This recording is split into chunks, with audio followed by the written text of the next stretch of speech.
I'm ready. I'm ready. I'm ready. Okay. Today we're talking about Black Ariel, and with me as a guest, I have Lima Farrells. And Lima Farrells is the voice of a few of the cartoon characters that I had. Yes, I was the white liberal talking about Clarence Thomas, and I was um, one of the people who was we did I think a campaign spot for Dreg's Auto Wall, which went on Reddit, and I was part of that as well. Um, I've done a few things, and I've also been on stream before. We when we talked about the Roe versus Wade thing. Oh yeah, and you guys probably don't know this, but Lima Farrells speaks Spanish. Actually, how many languages do you speak? Uh, I speak um, I speak English, of course, Spanish, Portuguese, some French, and some German, and then I know a little bit of some other ones too. I know a little bit or a few things in uh, a couple other languages. You mean you're not fluent in French? Um, I I used to know a lot more, but I still um, I know a lot of nouns and kind of vocabulary that way, but I'm not always um, proficient in like sentence structure for French because I sometimes because I'm very used to like Spanish, so I'll kind of say say a French sentence and then I'll have Spanish in there, and then it'll be uh, a little bit confusing if I'm talking to someone who's French. But I can get by. I can get by. Uh, Do you meet more Spanish speakers in do you meet more Spanish speakers in your country or more French speakers? More Spanish speakers actually, because I guess most of the French speakers, at least here in Ontario, also speak English, and they mostly speak English with other people. It's usually like among maybe friends they would talk in French, but they do both. But well, I guess it's the same case with Spanish, but you hear more Spanish in public than you do French. I guess. You know, this lines up with what J.J. McCollum has to say about Canada. J.J. McCollum was a lot like, Spanish and other languages are more spread out throughout all of the provinces, while French is more heavily concentrated in Quebec. Yeah, I think it's very common to know French or to at least have a basic knowledge of French. I think everyone, um, almost everyone, kind of does, but it's not as common to I guess use it in uh, such a sense. Like I'm sure people use it at home because they're people a lot people speak their different languages at home, but in public it's not really one that you hear frequently from people. Although you do hear like it here sometimes. But Spanish is much more. Um, you don't have to go far, at least where I live, to hear Spanish spoken. Mm. Oh, somebody else there too? Sorry. I thought Uh, I heard a different voice. Like I heard like your voice, but didn't I think I heard somebody else's voice. no, no, there's nobody else here. But there are some vehicles going by or something. Uh, Oh, I thought I heard a different voice. So anyway, so we were gonna talk about like, oh, by the way, this just heard happened today, but evidently the accounts Gays Against Groomers, they've been banned from Venmo and PayPal. I'm not wow. all that surprised though. Yeah, Just which organization was that? Were they the one Ariel Scarcella was from? It's Gays Against Groomers, and it says breaking. We have been banned from Venmo and PayPal within minutes of each other for violating their user agreements. They say we are an organization that consists entirely of gay people whose only mission is to safeguard children against abuse. Woke homophobia is real, folks. I'm not really surprised at all. Not really. Oh. Yeah. Yeah. Uh, I yeah. I Hmm. yeah. I remember the name. I'm trying to recollect what they kind of were about because I know uh, there Oh, obviously is you a, don't remember them? no, because I've definitely seen them before, and post by them before, Mm, but well, I mean, I think it's complicated, but I could try to explain both sides. sure. Um, I don't think you already knew who they were. Like I don't think you would already knew who they were because they are a controversial group on Twitter. Controversial. I think maybe I should explain their side first before I explain Venmo and PayPal side. Okay, basically, it just seems like they have in-group cringe. I don't know if you watch ContraPoints, but ContraPoints made an excellent video about in-group cringe, where Yeah, somebody within your group does something cringe, and it's like, I don't really want to be associated. So I think that when it comes to gays against groomers, they feel in group cringe, especially when you have, what's it like lives of TikTok pointing out, problematic gay people. And I think that the people who created Gays Against Groomers feel in group cringe. And I think it's because they are older gay people. I don't think it's younger gay people. I think it's older gay people because older gay people would be more likely to have gone through conversion therapy because like people my age, people who are the same age as me, they would have been more likely to have gone through conversion therapy. Hell, there are people who are younger than me that probably went to gay conversion therapy. So yeah, it's kind of, yeah, because it's kind of a lot like, um, while Gen Z grew up in more accepting times, especially depending on where you live at. With yeah, Canada is probably much bigger in gay acceptance than America. yeah. Um, Definitely definitely like Ontario and probably Quebec too, but I'm sure in other provinces they might not have as much acceptance. But here we're pretty good for the most part. yeah, yeah. But there are people who are younger than me that have been went to like gay conversion therapy and whatnot. So, Mm. like gay conversion therapy is not ancient history, Oh, it's not ancient history. It's not like way back, in the 1960s. Like no, gay, again, there are people who are younger than me that went to gay conversion therapy. And I mm, think that there are some states that still do gay conversion therapy. yeah, And and it would be like their baby boomer parents, taking them to gay conversion therapy. And it would be like their brothers and sisters who would be like supportive of it. yeah.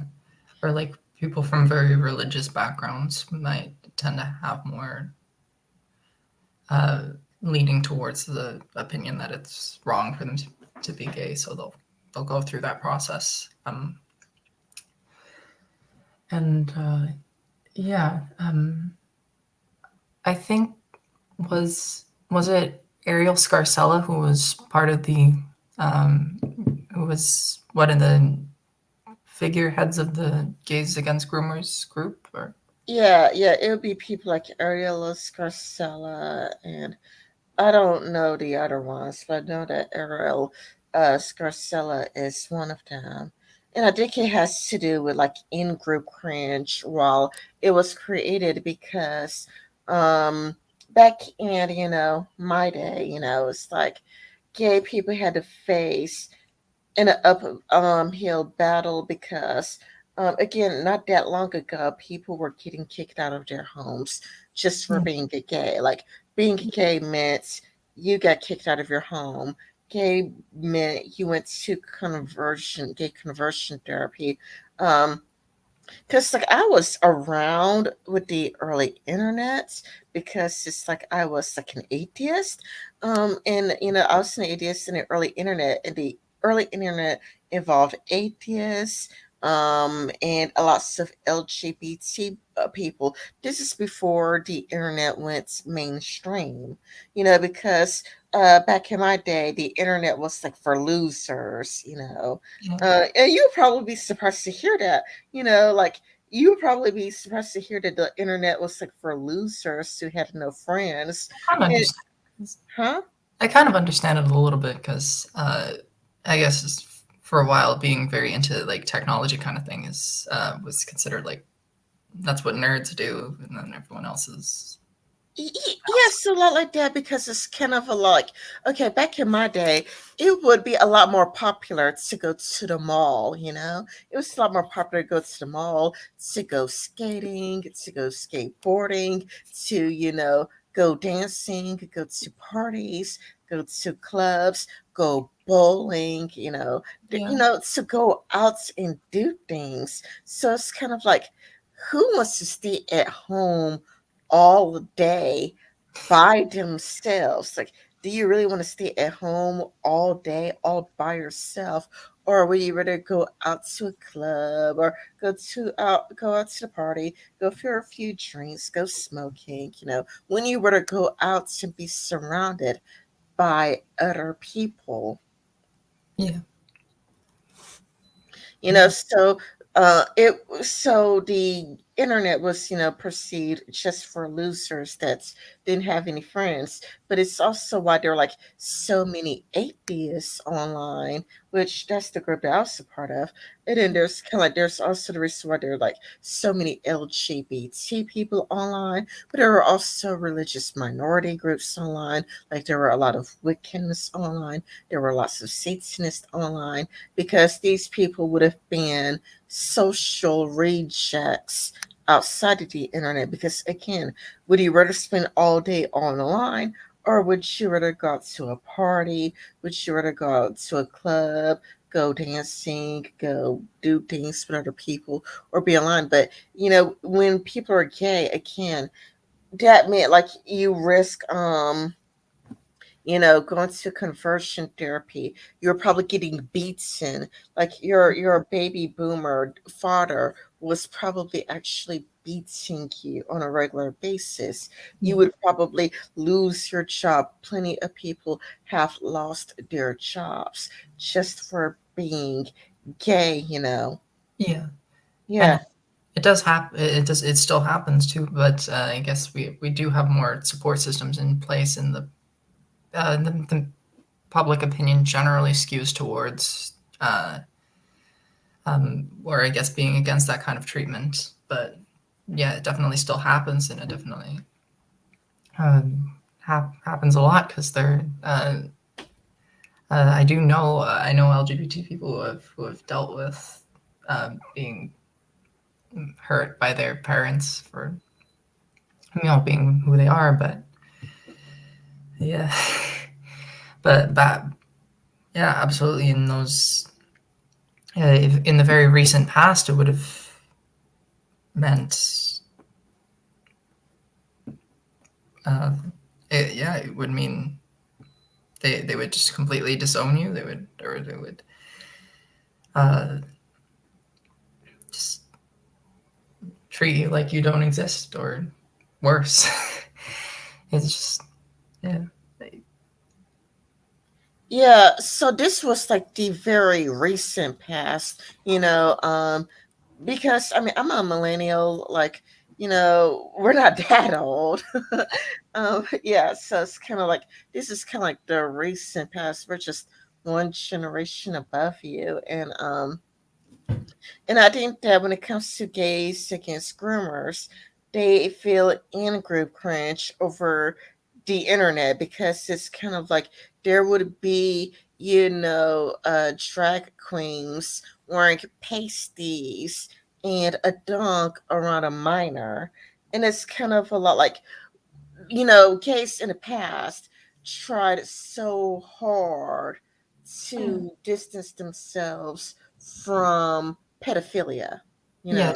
because Yeah, yeah, there were a lot of pedophile groups that even that in the early gay rights movement they were trying to be part of that. They were trying to I guess work their way into that movement, and a lot of and there were some prominent gay activists who were advocates of pedophilia who were members of the North American Man Boy Love Association, or NAMBLA. They were, I think Harry Hay was one of them. There were, and then, but that was kind of uh, very heavily disagreed with by a lot of the by gay activists who were trying to be like, no, you're calling for something way different than what we're going for. We're just trying to have consensual love between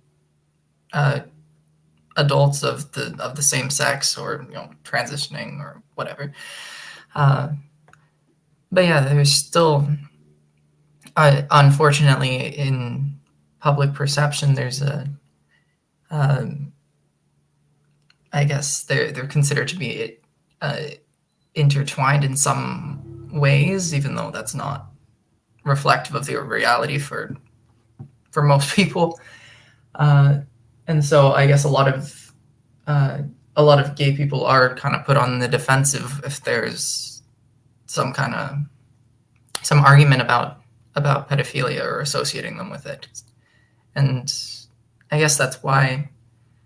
Well, I guess we're both some of the um, well, I guess the gays against groomers, if you described as in group cringe, they kind of feel like they need to damage control for what is being done in their name, because they I guess they don't really have to talk about the straight groomers, or don't feel they have to talk about like grooming done by straight people, but instead them like quote unquote their own group. Uh, and then a lot of people or a lot of very or more progressive, socially progressive people would or believe that uh, the the word groomer is used in a political context, which in some ways it is, by like people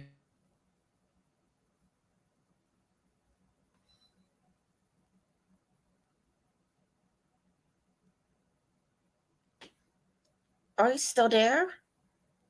Are you there? Are you there? Or are you there?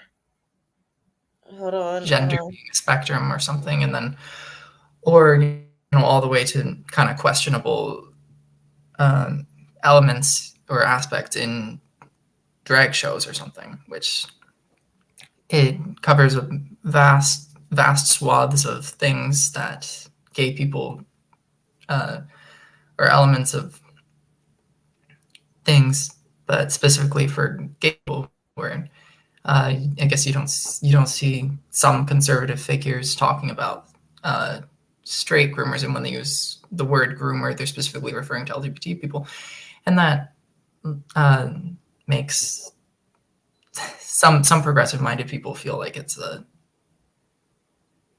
smear against them, even though of course there are groomers who are gay and they're or LGBT or trans, yeah.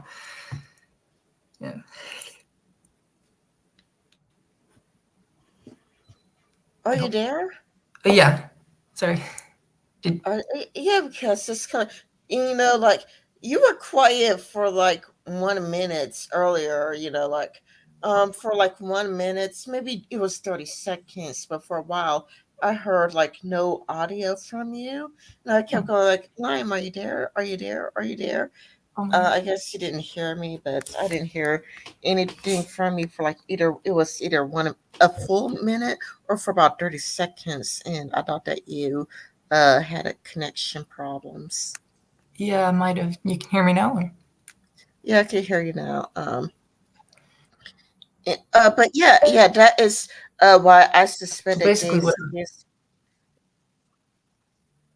Uh, that's why I suspect why gays against groomers have been banned from Venmo and PayPal, because it's kind of a lot like, well, for starters, it would be better if they said gays against pedophilia. Also, I mean, they would have to go against straight pedophiles too, which they're excluding Yeah, straight pedophiles. And it's kind of like, well, you have to go after straight pedophiles too. You can't just share gay people, because that is discriminatory. And not only that, but gays against groomers has like an implication to it, because I would think that like most gay people would be against pedophilia. I would think that most gay people would be against groomers. So the title implies that most gay people are in favor of groomers. yeah. So like, it would imply that it's like a minority of them who are, we're dissidents from the gay community, and we're the only ones who are against groomers, and it also seems to me kind of a, I guess, right wing group as well, which kind of makes me think that they're not really using the being against groomers thing so genuinely, because there is a lot of sexual grooming and pedophilia from um, both sides of the political establishment, um, and of course now in this current moment in the culture where there's a lot of uh, interest or use of the word groomer on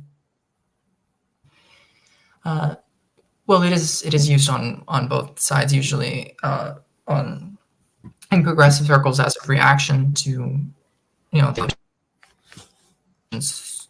thrown at them by the right wing. So it's kind of like a football. It's kind of like a political football, which is not not good for anyone who's like actually suffered sexual abuse. Um, but Yeah, I actually have suffered from sexual abuse, and because of that, I wish it wasn't a left versus right thing. I wish that yeah, the left and the right would get along when it comes to that in particular, because being a sexual, abuse victim myself, I don't want this to be a left versus right issue.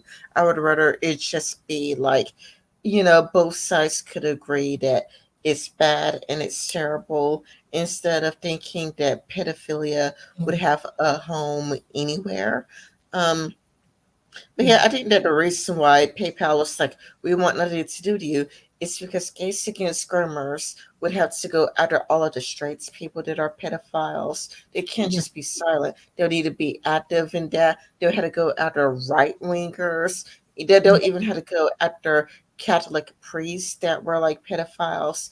And exactly. again, the name gays against pedophilia has an implication that they are the only gay people that hates pedophilia, when I think that it is normal for most gay people to hate pedophilia. Like, it's kind of like, I would imagine that's the P part of the LGBTQIA, the long acronym.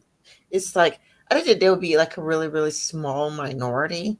I think that there would be like an extremely small minority. And let's not forget that there are straight pedophiles too. Like, what's Yeah, about a straight man that goes after a little girl, you know? Jeffrey Epstein. Yeah, exactly. Jeffrey Epstein, and yeah, he strictly went after little girls. Yeah, So it's not really, um, like we can't ignore straight screamers. So I didn't. It makes a lot of sense why PayPal was like, well, we don't want to be associated with you. But I can understand that Gates Against Groomers feel in group cringe, especially when there's a group like Libs of TikTok that yeah, strongly focuses, when a drag queen is wearing pasties and a thong and they're around, a 5-year old like little girl, and it's like, no, no, no, we don't. That's not our group because we we uh, we disown, it, we distance ourselves. they want to distance themselves from it because if they were victims of, if they went to get conversion therapy, and if they lost their jobs for being gay, they do not want that to return. So because they want to prevent that terrible error from returning, they push back against it because to show people that there are gay people that hates this stuff, Yeah, because Libs of TikTok tried to. It seems like they tried to, present this that they're like all gay people are like this, and then gays get screwers are like, no, we're not all like this. yeah. So it's, I guess they're trying to get their win their own acceptance by kind of sliding in there, kind of like, hey, we're not part of this. We're not the ones doing that. And I guess another complaint people have about this is it also targets uh, a lot of trans people. Like a lot of trans people have voiced. Mm. Yeah, I Of haven't course, been paying much there are attention. issues. Huh? Yeah, What were you sorry, saying? the audio just kind of went off. Um, uh, I know there's a lot of uh, rhetoric from right wing people towards trans people that they're grooming people to become trans, which of course sometimes it does. Obviously not trans people, but in some ways there are maybe problems with people who have other kinds of things that they're dealing with that they might mistake for being trans. But that's like I know a few people like that who kind of had maybe eating disorders or struggled with societal standards and stuff. So they or were bullied who thought for a while that being trans would be like what like who they were, and then found out that wasn't really the case. But that's not about like that's not trans people's doing. Like people who transition to be true to themselves, they're not trying to impose that on people. It's, I guess, if anything, kind of a socio-cultural phenomenon, and I'm not sure the exact intricacies of it, but and then there's, I guess, on Twitter specifically, or maybe Tumblr, there's the conversation about egg culture, which I guess is where they're saying where some people say that femboys or like what in the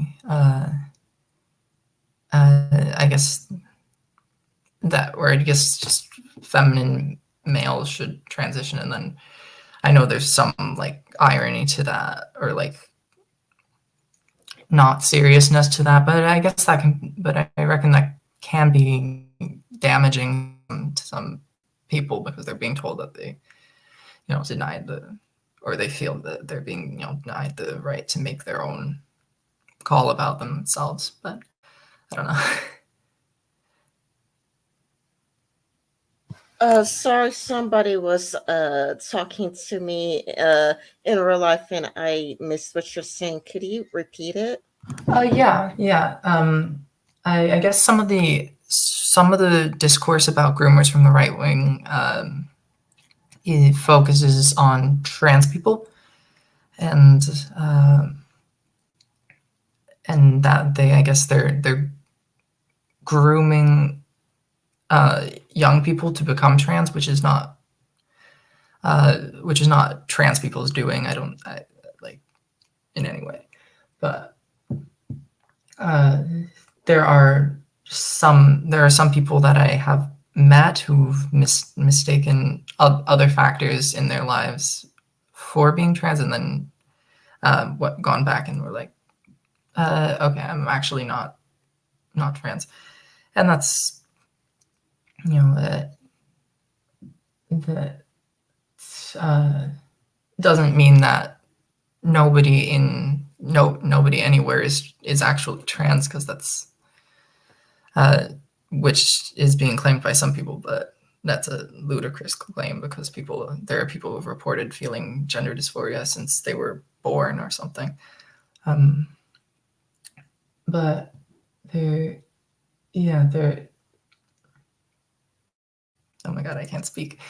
Uh, the the trans bathroom predator rhetoric has also been there from the start. The idea that trans women are just trying to creep on women in bathrooms or female spaces, and the majority, or pretty much all actual like trans women are not doing that. Although there are, I don't know.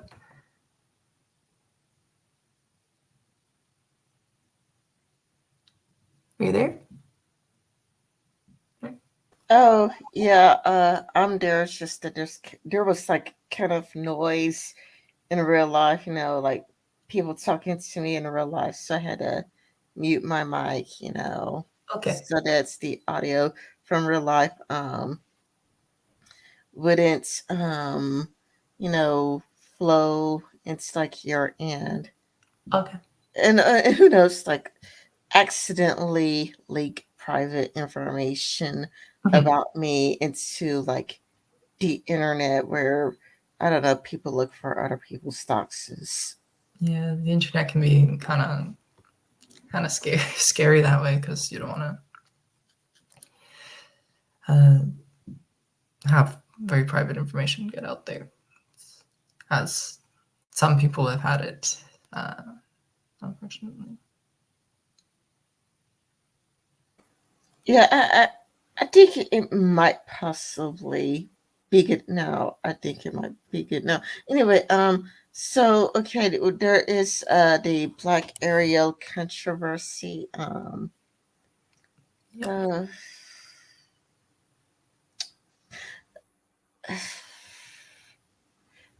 how about this? I'm just gonna like read what I said in the DMs out loud because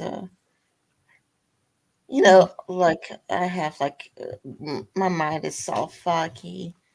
Let's Mhm. see.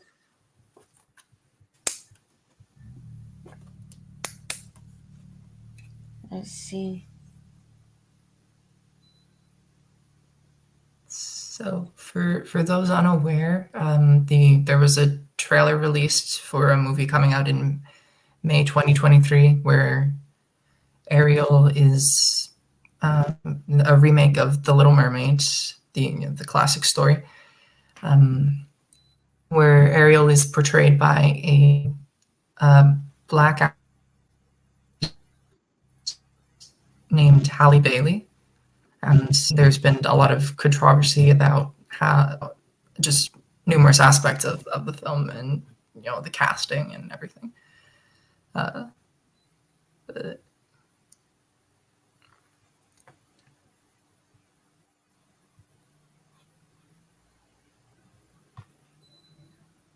Are you still there? Yeah. Oh yeah, because it's like you got really, really quiet, and I wasn't sure if you were still there or if you got disconnected. But yeah, uh, oh, I'm just gonna read what I said in the DMs. Um, okay, wait a minute. There were people. Some people were complaining because uh the Little Mermaid is was she Danish? Like, Yeah, didn't she like? yes. Wasn't she Danish from 800 years ago? Yeah, yeah. It was originally a Danish fairy tale, I think. Yeah, I think she was Danish from 800 years ago. So there are people being a lot like, how would it even work?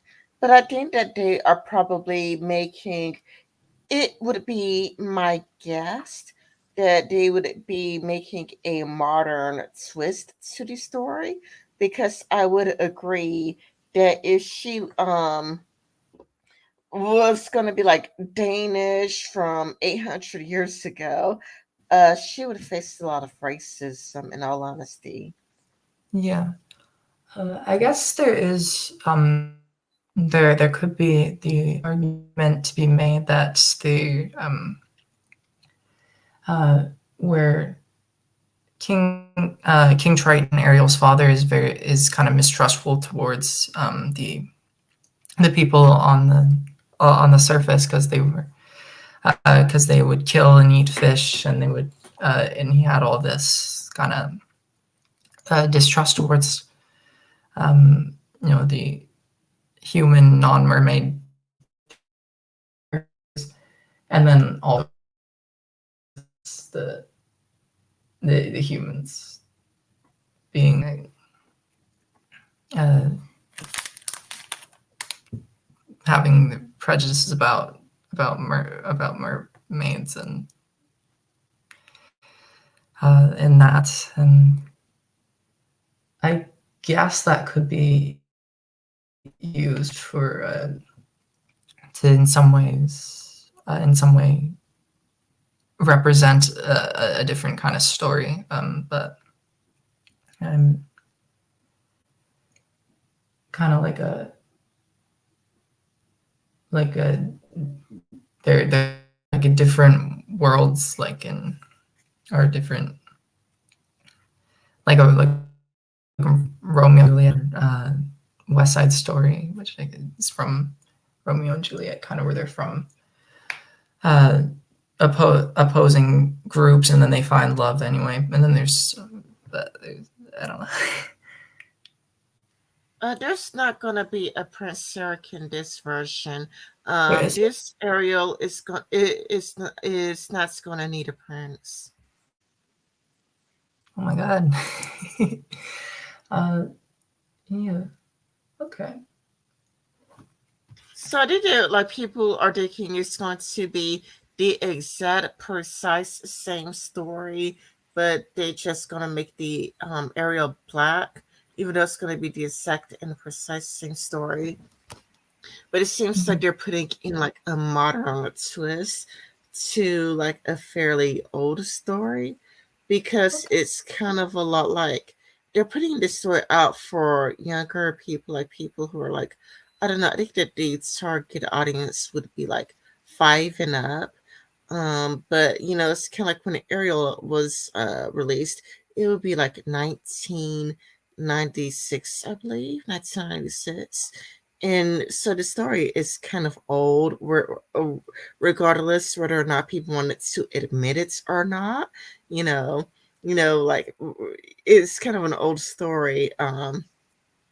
So they just want to do like a more modern one.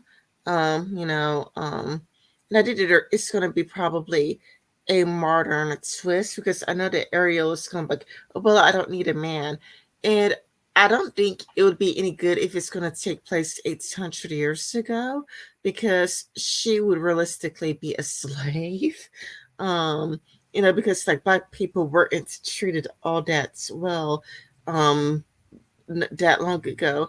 But if it's like a modern twist, I could kind of see, I could see a modern twist working. Yeah, yeah.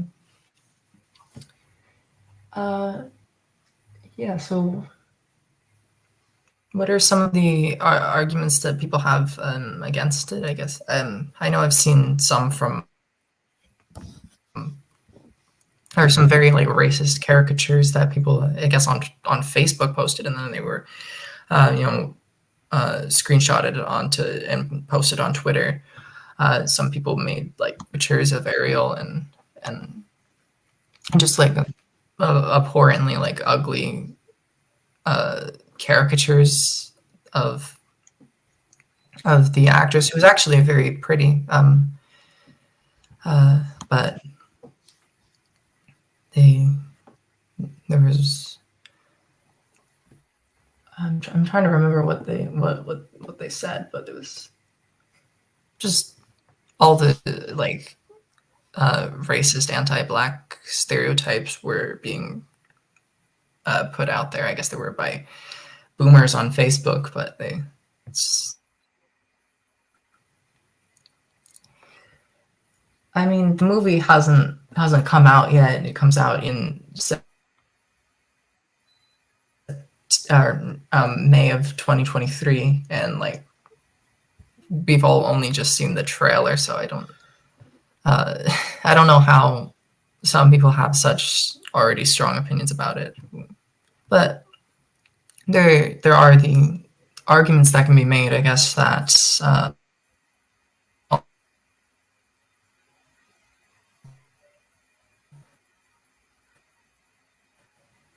how I guess being like, oh, we're going to make lots of money if we make or generate a lot of clicks and publicity if we make such and such, or we use uh,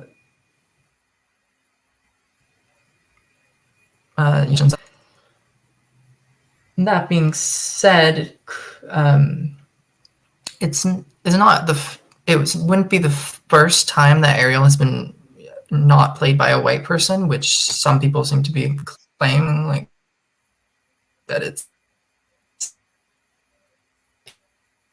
here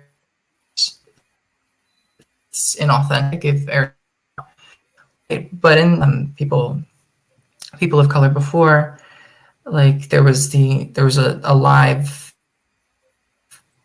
broadcast musical where she was played by the actress of Moana, Ali Carvalho, and then it's also as a stage musical been put on in numerous countries like the Philippines, Japan.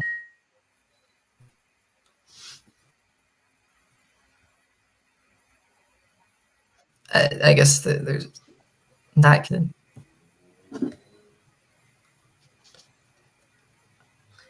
You've been cutting off here and there. Hmm. Yeah, like you'll be talking, and your voice will be cut off for like 2 seconds or 3 seconds at a time. Then you'll talk some more, then your voice will be cut out for like 3 or 5 seconds. Then you talk some more, and your voice will cut out. Oh. Anyway, Um, I did hear an argument by a Twitter user called at Enjoyer5. He says, uh, okay, he's responding to the serfs. The serfs say, don't tell the racists, but non-white mermaids were already in the fucking official cartoon series.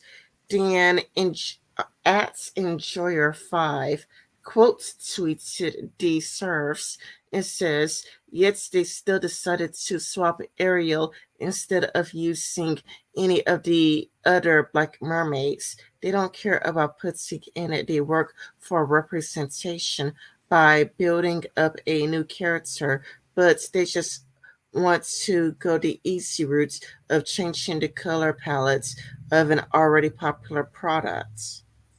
yeah, I mean, yeah, there's a case there's a case there because um, I've seen it many times with I guess there are artists on Twitter who re recolor established characters. I guess because they I guess relate more to them,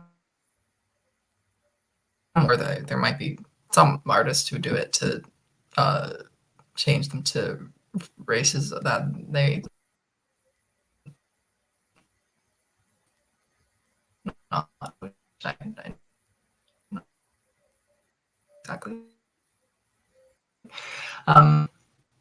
People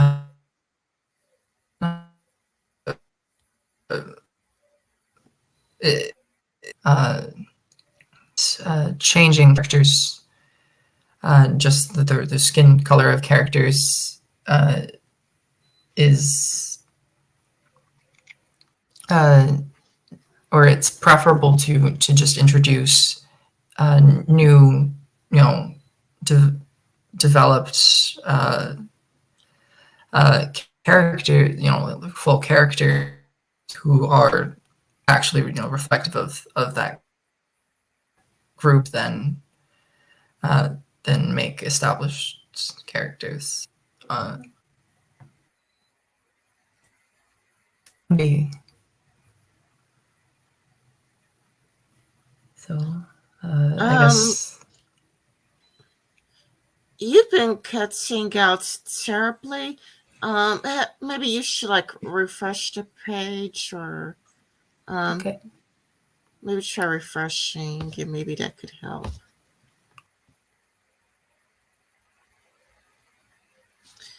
And pretty quiet and have zero views.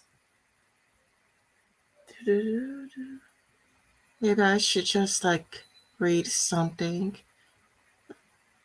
Oh, by the way, since he's back, he's back. Oh, okay. Try speaking now. All right. Am I audible? Yeah, I could hear you now. Okay, can you repeat what you said because you were cutting out terribly. Like you weren't even cutting out a little bit. Like you were cutting out really bad, and I didn't catch anything. So could you just try repeating yourself? Yeah. Well, there have been like a lot of artists on Twitter who done like recoloring or like changed the race of different characters because I guess they relate to them more that way. And then the argument has been made that it would be better to just introduce um, characters who are actually of that background or of the race or who are black or Hispanic or Muslim who uh, can be related to on that level, and instead of making existing characters be that. Yeah, because let's see. Angie Speaks. She made a video called, a video about the Little Mermaid, and she says that there are, African stories involving mermaid goddesses, and it's a lot like, like why aren't we using these original stories that Africans made about mermaid goddesses? Um, but she also like made an arguments on why it makes sense for a black person to be Ariel, and she says that a story about the Little Mermaid is about an outsider looking in, Yeah, and she says that in that case, um, it makes sense for the Little Mermaid to be played by a black person if we're looking at it in a case of an outsider looking in. Now, I was watching a TikToker, and he made the arguments that it's about Halloween sales and Halloween costumes, and I'm guessing that basically what's happening is that racist white kids who are like repeating their racist like parents are like saying like you can't be Ariel you're black and Ariel's white, and Disney just wants to make Halloween sales, Halloween money by selling out Cost uh broadening. customs. Yeah. Yeah, because I mean, like, if you're in a business, the only color you see is green because Yeah. that's how you make your real money. And, businesses who are like that are more likely to make more money than businesses that see race. If you see race, your business would probably fail. Or you would Yeah. probably receive so much controversy that your business would probably not do so well. But yes, so I was watching a TikToker and he's like, "Oh yes, about Halloween costumes," Oh and my when gosh. you really think about it, so like, well, yeah, a black little girl should feel comfortable being whoever she wants to be for Halloween. And who is a person to say you cannot be Ariel because you're black, because companies only see green. They only care about making a profit. They don't really care about the race of the consumer. Yeah. And this is probably is thinking, if you're going to be that way about it, we're going to make Ariel black. That's the way we could market our products to black girls that want to be mermaids for Halloween, because it's Halloween, it's for kids. You don't need to Yeah. be nasty about it. You could just allow kids to dress up however they want to for Halloween. And that could even go for like little boys that want to dress up as what's her name, Elsa from Frozen. Like if a little boy wants to be Elsa from Frozen, why do you have to go and say you cannot be Elsa because you are a boy and Elsa is a girl, so you can't be Elsa. Like, it's Halloween. Yeah. They. Businesses only want to make money. They only care about making a profit, and that's it. They just see dollar signs anyway. So let the kid just be what they want to be for Halloween instead of Yeah. making a big deal out of no big deal. Yeah. There was because like there are a lot of like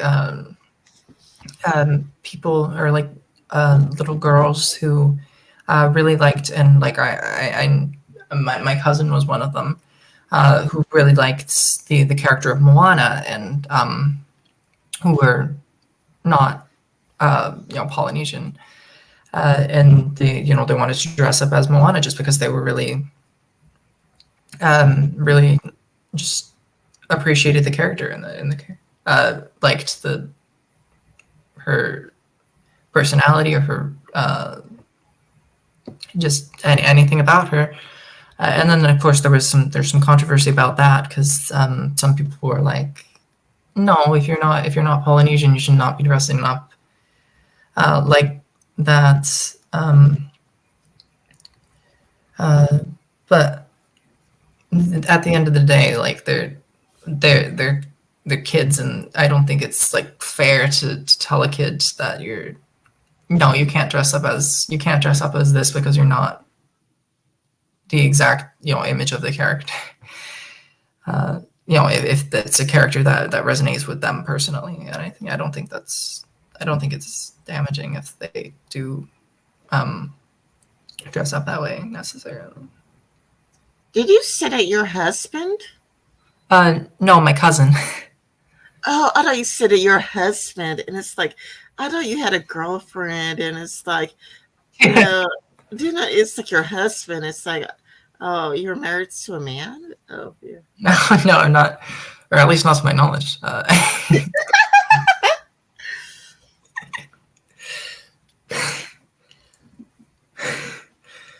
Um, yeah. But yeah, like if a if a white person wants to dress up, what's that girl's name from The Princess and the Frog? Um, Tiana. Yeah, if a white girl wants to be Tiana, as long as she's not in blackface, Yeah, yeah, as long yeah. Yeah, don't like don't use any like face paint or anything because that will be because that kind of crosses the line into you're not if if you make yourself up to look literally like a different race, then you're not really dressing up as the character. You're dressing up as an entirely different race, and that's more problematic than I know problematic is. Yeah, but if a white person were to dress up like Tiana, and do not use blackface, don't paint your skin.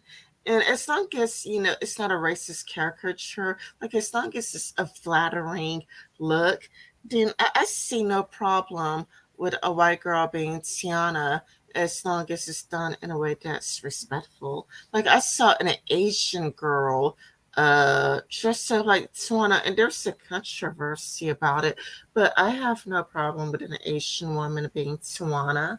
I mean, because like there are plenty of black people who dress up as, Asian characters and white characters. I think it's hypocritical to be a lot like, oh yeah, you're gonna dress up like an Asian character and a white character, but because if there's gonna be more black representation, then it's only natural that there's going to be more white people and more Asian people dressing like black characters. Yeah, exactly. Yeah, I'm just going down. I'm going down the cast list on Wikipedia for the Little Mermaid movie. So Halle Bailey as Ariel, which is I guess the casting choice that has inspired a lot of all the controversy. Even though she's like, she has the voice, which is what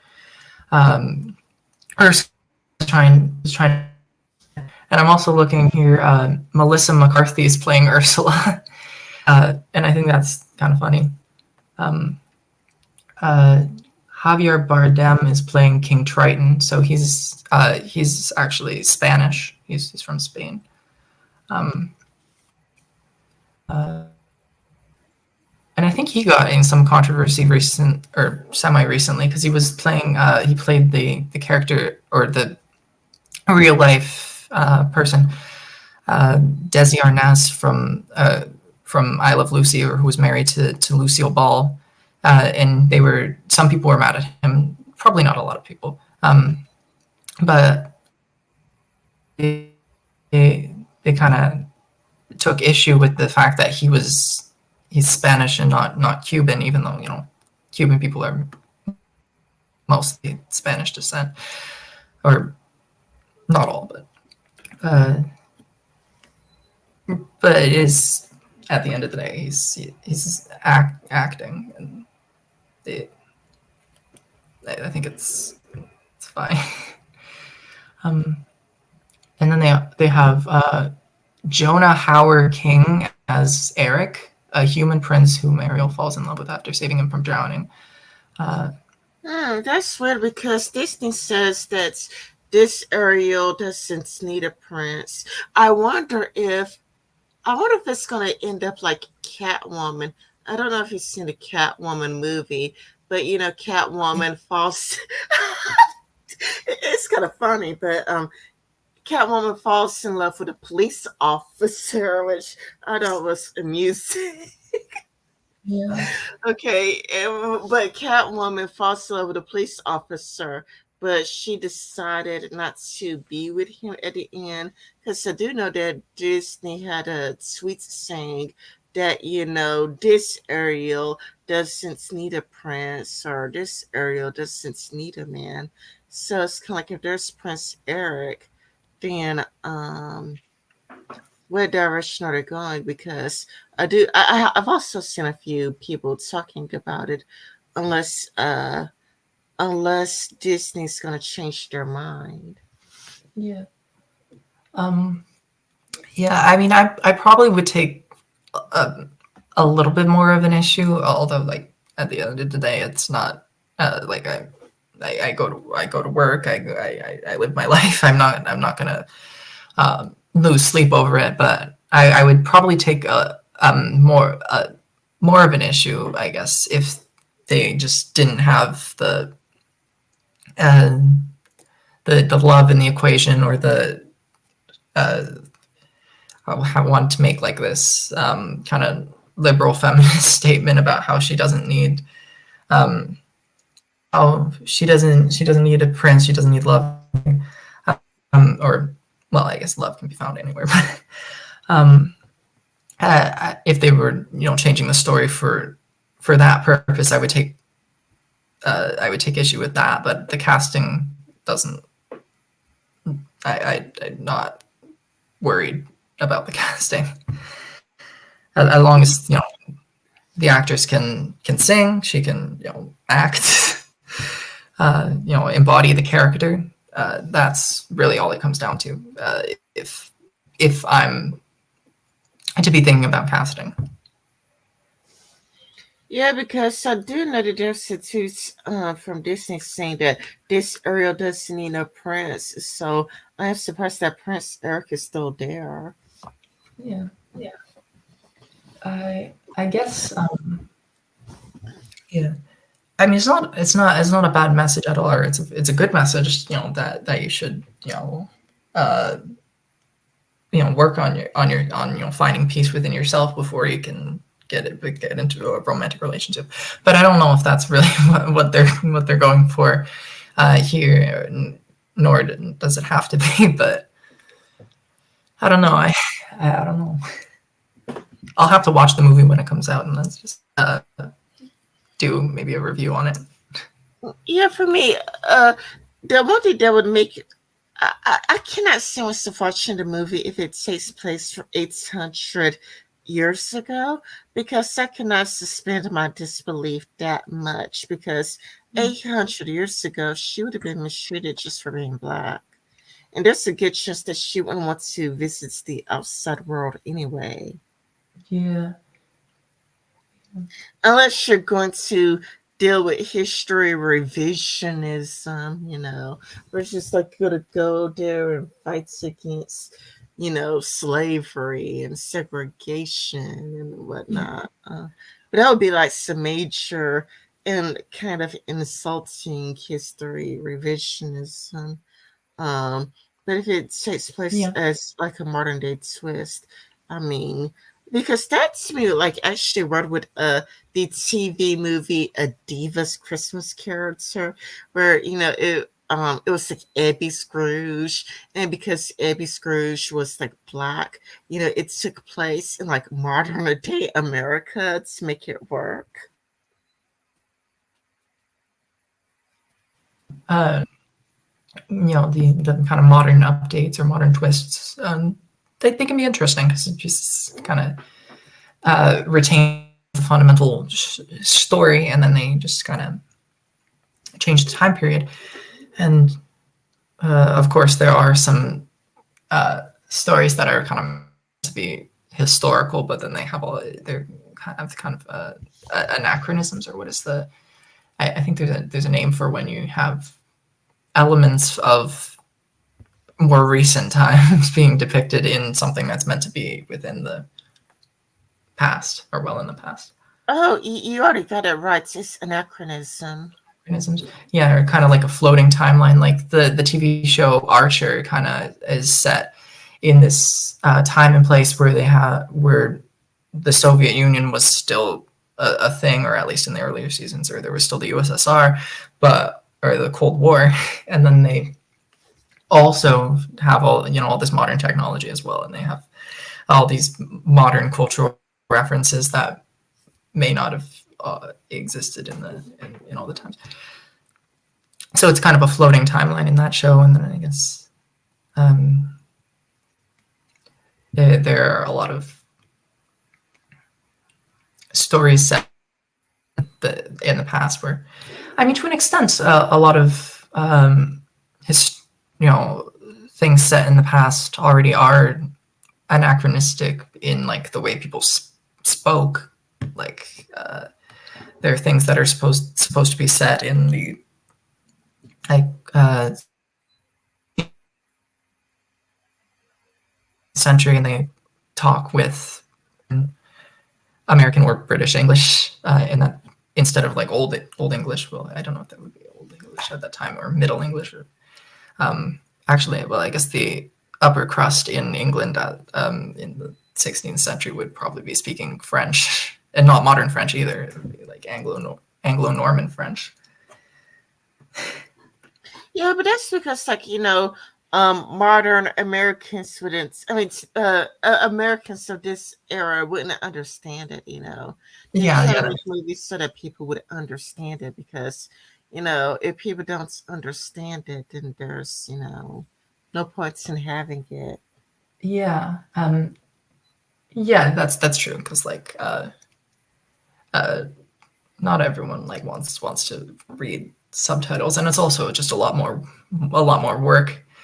Um, and even with dubbed in other languages of the Disney Encanto, which in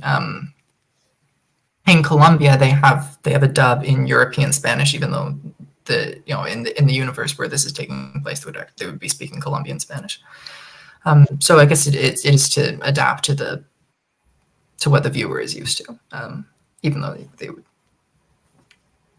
understand each other probably. Hmm. By the way, Angie Speaks, she made an argument. I think it was like on why it would make sense for Ariel to be black. And she talked about the really old story of Ariel, but her name was like Cecilia or something, or Sissiby or whatever. And there was basically this prince who saw this water nymph. And I guess this prince saw this water nymph taking a bath or whatnot. And then he fell in love with her beauty. And he thought, like, man, this woman is so beautiful. I want to make this beautiful water nymph my bride. And this water nymph agreed to marry the prince, but but there's got to be an exception. He must swear to the water nymph that he would never, ever, ever visit her bedded chambers on Saturday. On Saturday, she must keep her bed chambers all to herself, and he cannot look at her. Being so, engrossed by her beauty, he agreed. But then, like, there were rumors of like infidelity and witchcraft, which made him suspicious, nervous, and anxious. So on one Saturday, he peeked at her bedchambers, and what he saw horrified him. She was half human and half, either fish or sea serpents. Like in some stories, she was a half human and half fish. And in the other stories, she was half humans and half sea serpents. And then he was so horrified and so scared of her that he banished her from the kingdom forever.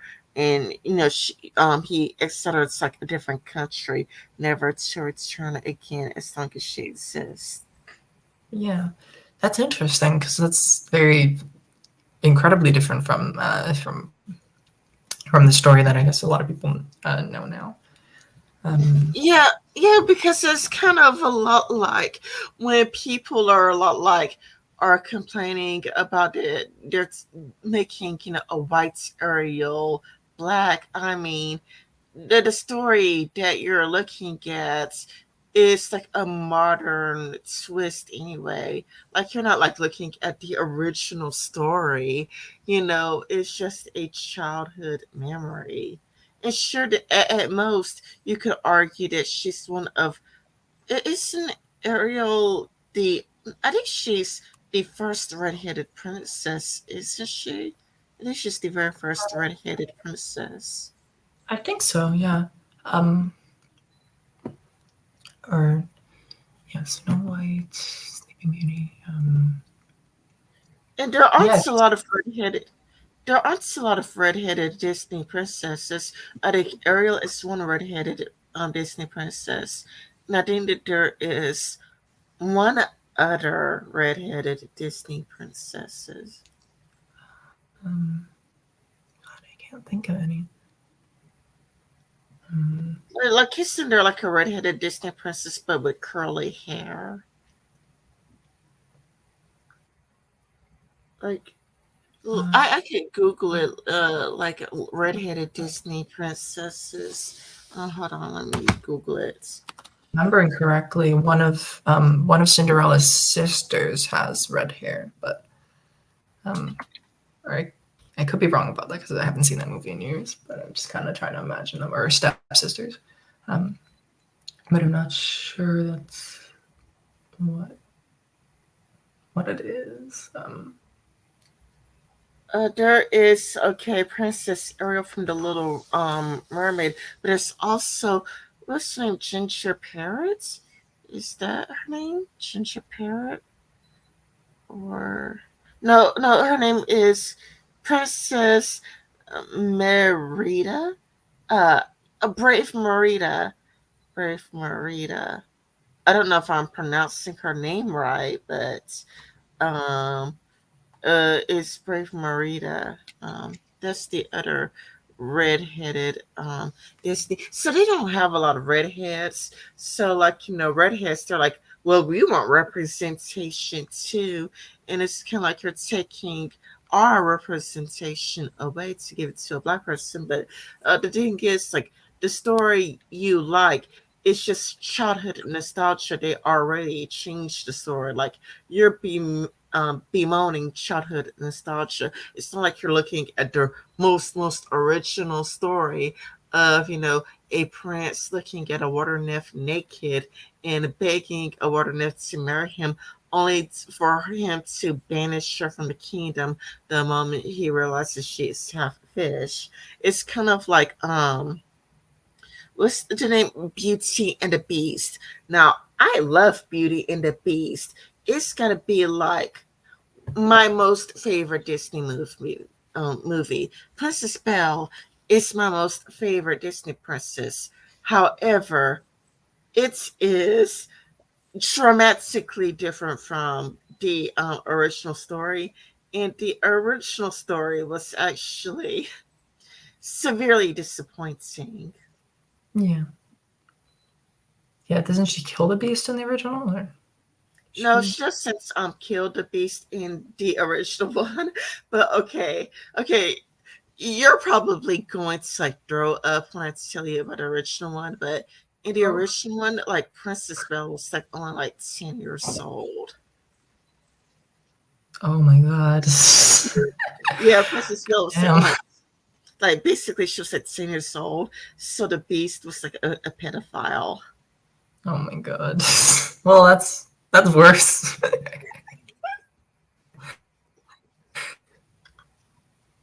Well, And like not only um, was the Beast a pedophile, but the moral of the story is to just marry a guy that has lots and lots of money. Because the Beast was still ugly. Like in fact, he was uglier. He was a lot more uglier and whatnot. And basically, like the talking candles, so what they didn't exist, but they were invisible servants. So think like Meatloaf. Like there's that Meatloaf video that had things moving by itself. Well, basically, Beauty and the Beast had invisible servants. So people would serve her, but they were all invisible. And basically the moral of the story was like because Princess Belle, she actually had two older sisters. Oh yeah, like not only was she 10 and she was like marrying a pedophile, but okay, Princess Belle had two other two older sisters, and like one is older sister I guess like married a handsome guy, and then a different older sister married a smart intelligent guy, but the Beast was like really rich. And it's kind of a lot like, oh, like this terrible older sister married, a handsome guy, but this handsome guy cheated on her, and this other, older sister married a smart guy. Shame on her for marrying a smart guy, because he used his smarts um his smarts intelligence against her. But Princess Belle should be loved and admired for marrying a rich man, and said, this is why you should marry rich. So basically, the book encouraged women to be gold diggers. Oh my god. Yeah, well, there's some questionable morals in the original um, stories that are kind of scrubbed away in the Disney version. It's in how the, I guess, Disneyification, or the hold that Disney has on the cultural perception of these stories, and how once Disney kind of adapts it, it just that becomes the accepted form of the story. Like for all the changes in the Little Mermaid, and I don't think it was even the first time the Little Mermaid was adapted into, because I think there was actually a Soviet film about based on the story too, uh, which was very different as well. Uh, But and I'm pretty sure you already know this. Well, I think that I'm pretty sure you already know this. But the fairy tales were originally written for adults, not for children.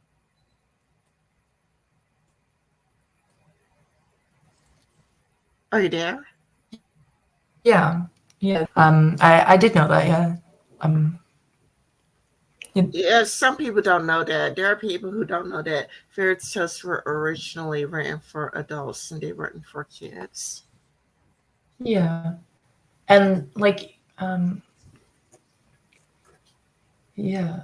I forgot what I was gonna say. But there are I know there are in like Frozen there are some characters who are uh there are black characters as well. I don't think main characters, but they are there, which in small numbers there would be there were black people in Europe, before uh, um, before the settlement of the Americas and before everything like that. For example, or even during the settlement of the Americas, there was a black conquistador What's a conquistador? from the colonizers, basically, like the um, he who sailed from Spain to the Americas, and along with Columbus, and I think his name was Juan Garrido,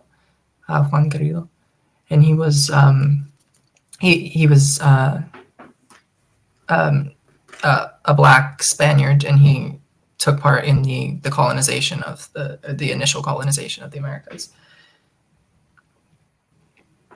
and alongside the white Spaniards, and I think he was there along with Cortez in Mexico, I think. Have you ever heard of Dido Elizabeth Bell? Which one? Have you Oh, heard of Dido Elizabeth Bell? Elizabeth. What's the first name? Or Her first name is Dido. Dido? Dido. D- She oh, yeah. Yeah, she was born June 1761, and she died July 1804. She was a British heiress and a member of the Lindsay family of uh Evelites. She was born into slavery and illegitimate. Her mother, Maria Bell, was an enslaved African woman in the British West Indies. Her father was Sir John Lindsay, a British career naval officer who was stationed there. Her father was knighted and promoted to admiral. Nancy took Belle with him when he returned to England in 1765, entrusting her upbringing to his uncle William Murray, first Earl of Mansfield, and his wife, blah, blah, blah, blah, blah. Demers educated Belle. Oh, yeah, Demers educated Belle, bringing her up as a free gentlewoman in their Kingwood house, together with another great niece, Lady Elizabeth Murray, whose mother had died. Lady Elizabeth and Belle were second cousins. Belle lived there for 30 years. In his will of 1793, Lord Mansfield provided an outright sum and an annuity to her, making her an heiress. Hmm. Interesting. Yeah. It's interesting because she's like biracial, but despite being biracial, she takes after her mother because she's dark skinned. Um, Yeah. she's dark skinned, and there's actually a painting of her with her cousin.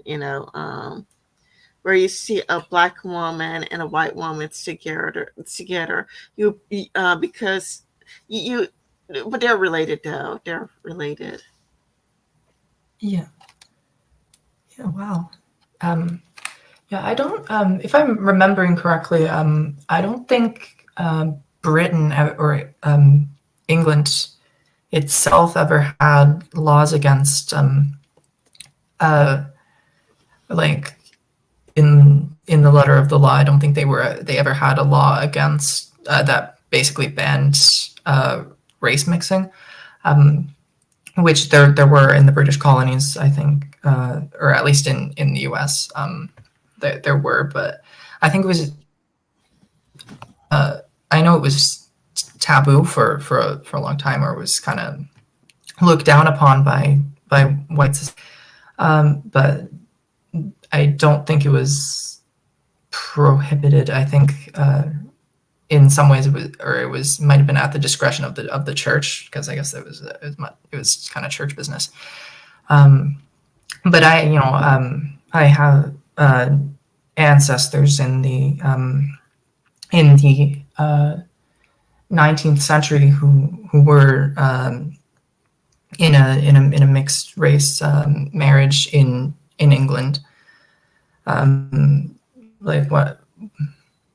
Because one of my great grandfathers, or some number of greats grandfathers, was a black man from America, and who came to England, and then married a white woman, and then so went that process. But he wouldn't have been able to legally do that, I think, in America. Oh, so your great your ancestor, your black ancestor married a white woman. Yeah, Yeah, I think that England was a lot more tolerant than America because during the American Civil War, England took the side of the North. yeah, yeah. And That's right. because England, like the South believed that England was going to take their side, but the British actually took the side of the Union, and because the British's help, they turned the tide of the war, um, helping to helping to end slavery.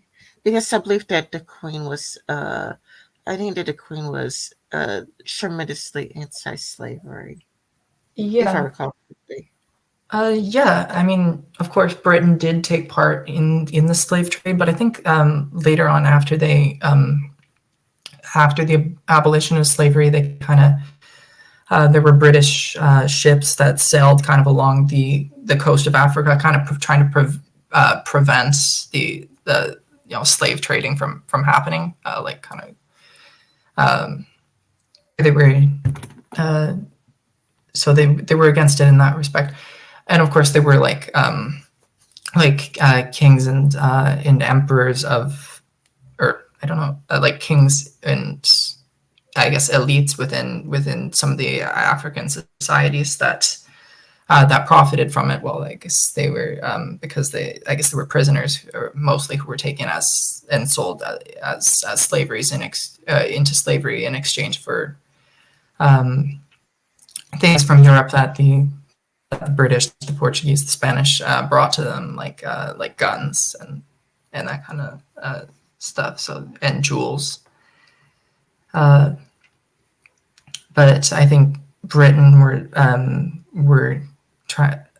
trying to kind of sabotage that at the time, and I don't know if it was. I don't think it was for for the purposes of like they were progressive and they were against racism, but I think they had some kind of other interest in the preventing it. I'm not sure if I'm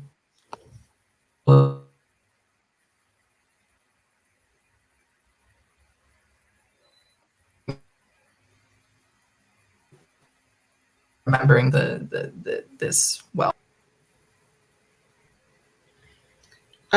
You could offer like about 20 seconds. Oh, um, yeah, uh, yeah, it was for I think after a turning point in the late 19th century, Britain was against slavery. They abolished slavery, and they were kind of trying to shut down the slave trade. And of course, after the end of the slave trade, they kind of the scramble for Africa took place, where they were trying to colonize everywhere. Yeah, yeah. Anyway, do you have anything more to say about Princess Ariel? Because I know that you said that you're gonna do like a lot of research before showing Um, up on a lot of live stream. You want to do as much research as possible, and yeah. All right. I wanted to make sure I knew like a little bit about the background of the story, like when it was it was written in the 1840s, I believe, by Hans Christian Andersen, and if and it was a Danish story originally. Let's see if I can pull up my my information. Yeah. The Little Mermaid is a literary fairy tale written by the Danish author Hans Christian Andersen, who also wrote The Emperor's New Clothes and The Ugly Duckling and the the Snow Queen, which I think is what Frozen is taken from. I think. Um,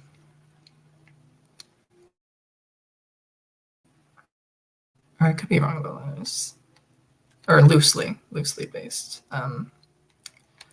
Uh, the Little Match Girl, The Princess and the Pea. So he wrote a lot of these kind of fairy.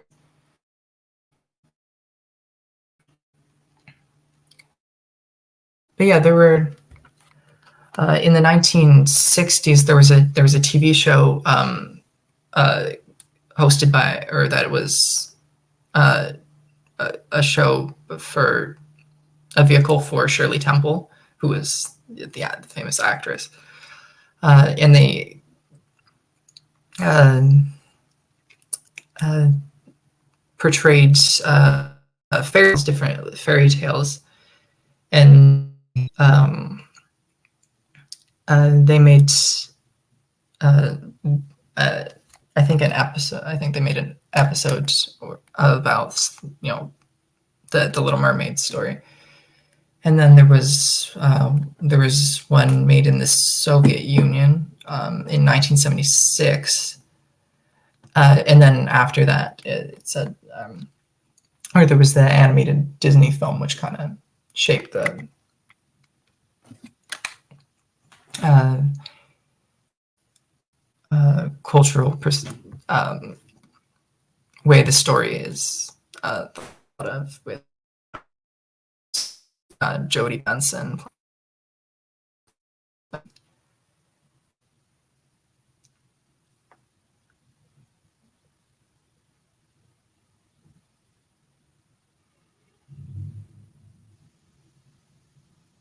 Are you still there?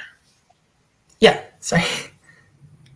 Yeah, you just like went really quiet, and I thought that you would have more to say. Cause like I do remember you said that you're gonna do as much like research as possible before showing up on a live stream. So I just wanted to give you like I space to did. talk.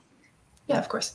I did a little bit of research, but I didn't delve too deep into it because I went I fell asleep. But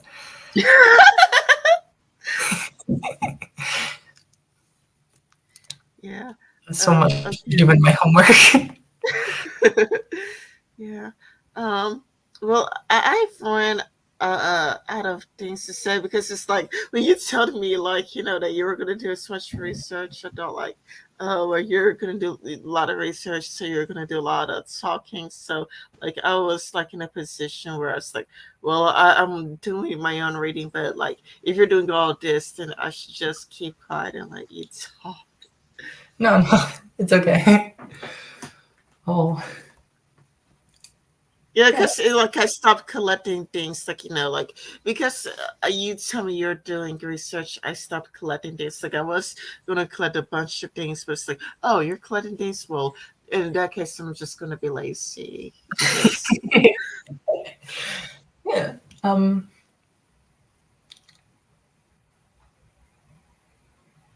Uh. Wasn't the original Ursula supposed to be like a drag queen or something? Or wasn't it? Wasn't she based on a drag queen? yeah, I think so. That's what I heard, and that's like why like there's a YouTube video complaining about Ursula because they view Ursula as homophobic. Yeah. I guess there is kind of a trope in fiction. Is my laptop gonna die? There's kind of a trope in fiction where, or that has been depicted, especially in like animated things, where the are all flamboyant and act kind of like stereotypes of gay, or, as they would say, queer people or LGBT people. I don't use the word queer very much. Um, um, but as kind of or are uh, queer coded as the term the internet has coined. That villains are queer coded, and then some people really love that, really, but others are like, no, no, there's all the villains or the gay stereotypes, and then everyone is, I haven't really noticed that, to be honest. yeah, uh, Like when growing up, I haven't really noticed that. Like people are trying to point out, like, oh, see it, but like, no, I never really noticed it because, like, for example, when it comes to Ursula, there are black women, like who look kind of like her. Like I've seen black women, like black women with hair short like that and styled like that. So I thought Ursula was based off a black woman, to be yeah, honest. No, Deborah, they yeah, made her like dark skinned, and because Ursula had dark skin, and because of the way she sounded, I thought that Ursula was based off a black woman. Um, yeah. Who voiced Ursula? I think her name was Pat Carroll or something. Pat Carroll. Yeah, Carroll was born in Shreveport, Louisiana, to um, oh, she was a Republican. Wow. Um,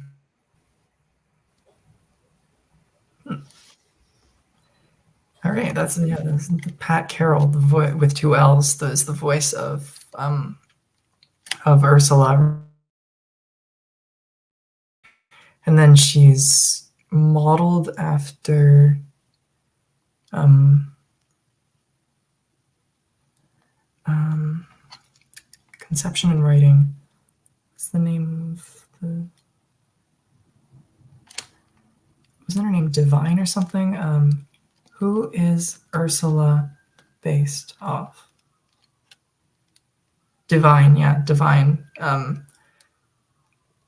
Oh, I Divine was the drag queen from the, I guess, the clip that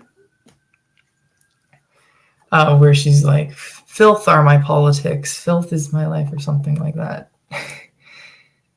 um, which I guess makes sense. I kind of see that in her now. Now that I now that I think about it. I didn't know that. I didn't really know that at all whatsoever because, like, when I was watching The Little Mermaid, I was a child. Yeah, yeah. I mean, I wouldn't like expect someone when they're young to kind of pick up on that reference, which I guess is kind of why it didn't offend some of the kind of Christian conservatives at the time, because well, they probably didn't really uh, know much about it, or because they just didn't. The kids or them probably just didn't really pick up on it. That it was a drag queen, or that it was originally a drag queen, and because of course she wasn't actually portrayed by a drag queen. Yeah, I didn't pick up on it because I was five. So, like, why would I know? Yeah. But when it comes to like Prince Eric, I'm surprised about this. That was Ursula's ex fiance. That surprised me. I don't remember that.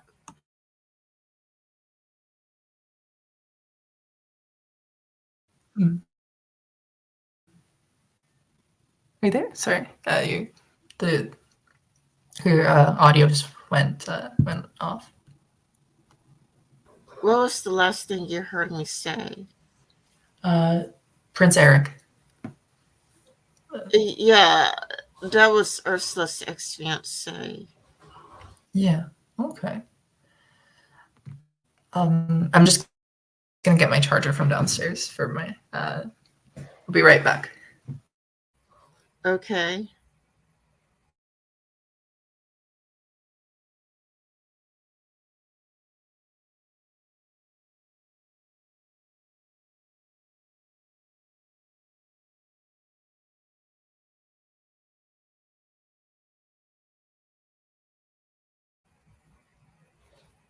Mm.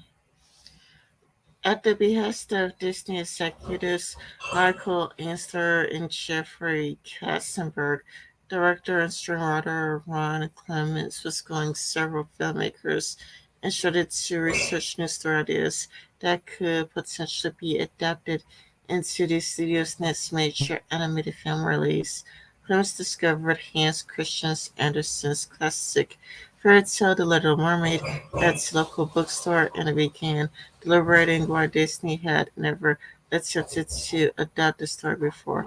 Prince eventually learned that Walt Disney himself had actually attempted to adapt the fairy tale into a feature-length animated film as early as 1930s, but the project was ultimately shelved due to part of a sad ending. Clemens suggested The Little Mermaid to Katzenberg, who finally greenlit it after the first rejected it. Are you back? Yeah. Yeah.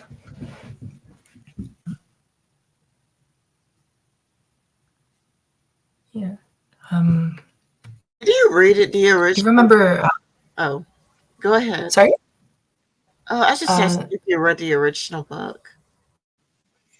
I haven't. I haven't. I um, maybe I should though. I should read it. So I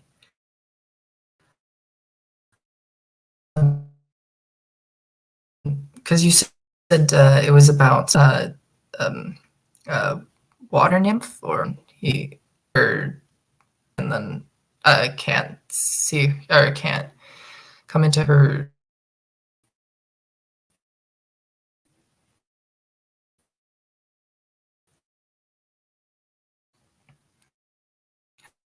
Uh,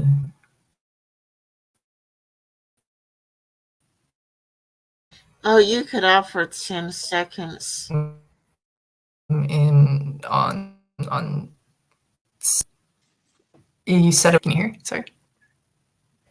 You My cut off for 10 seconds. oh uh here, I'm just gonna refresh.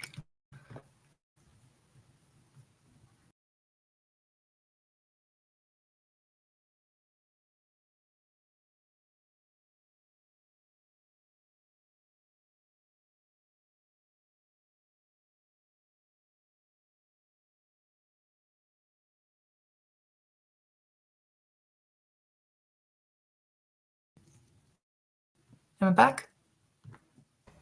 Okay, what were you saying? Um uh I forgot what I was saying. Uh you remember the movie Aladdin? Yeah, I remember the parrots was my favorite character.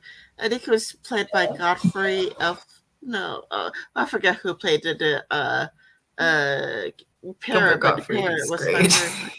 But the parrot was my favorite character. I Yeah. didn't really like Um Aladdin all that much, but I did like the yeah. parrots because he was funny. Yeah, he was funny. Um yeah, the I think are the this says that those are the best characters in the movie. Um or everyone I know. Yeah, I've seen Aladdin a couple times, but a lot of there are a lot of people who don't who didn't because it's I guess because of its depiction of uh, I'm not I'm not sure what exact culture it's trying to represent because originally the setting was meant to be Baghdad in Iraq, but because there was a lot of anti-Iraqi sentiment in America because of the Gulf War, because I guess Iraq's I think invasion of Kuwait or something was something that happened in the Gulf War. But basically, they were very the American public was not really would not be having it with the portrayal of Iraq. So they kind of made up a fictional place, and then they have a bunch of cultural elements from the Middle East, from like I think mostly like Arab cultures, but they also have elements of like Indian uh, and like Turkish and like all those kind of cultures. So it's kind of in a very fictionalized setting, and a lot of people that because it's the Middle East and India are in very different places geographically, and just inaccuracy in general. They take issue.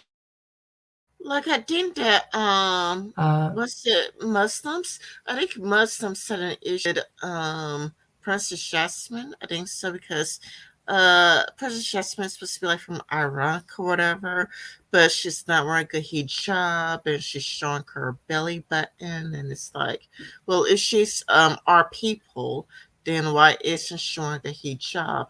If she's wearing our people, then why is she showing her belly button?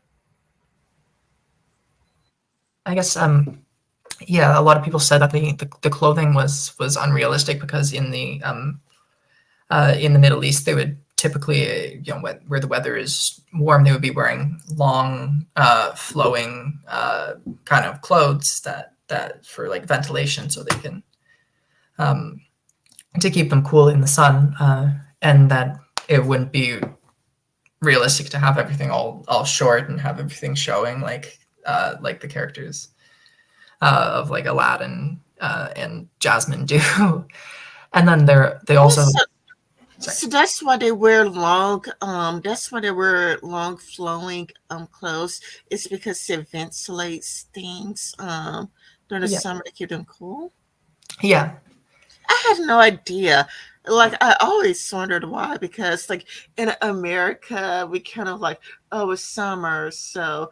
But for me, like I don't know, I for me it's like when I learn about when I watch the news, I'll hear about sunburns and whatnots, and I've read somewhere that it's better to wear like a cooling shirts, like one of those shirts designed to keep you cool. Um, because it's kind of a lot like, like at least at the news, it would be kind of a lot like people get really bad sunburn from the sun's harmful UV rays making direct contact with the skin. But still during the summer, it's kind of like, oh, it's really hot, so I'm going to take all of my clothes off. Yeah. Um, hmm.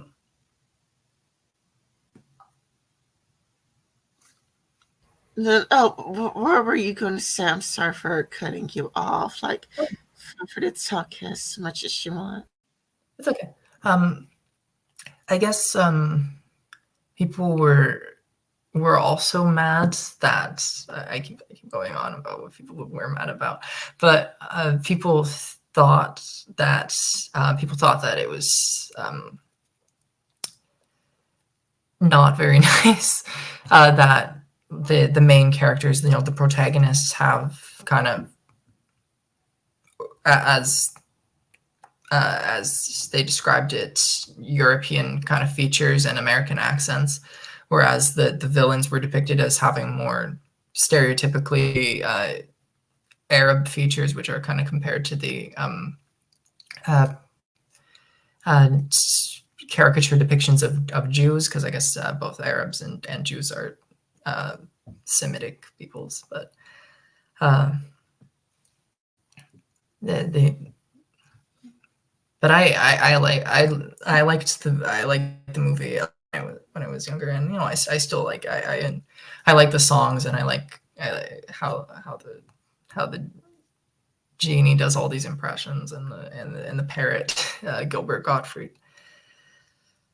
Oh yeah, like I love the parrot and I love Genie, like Robin Williams is the Genie.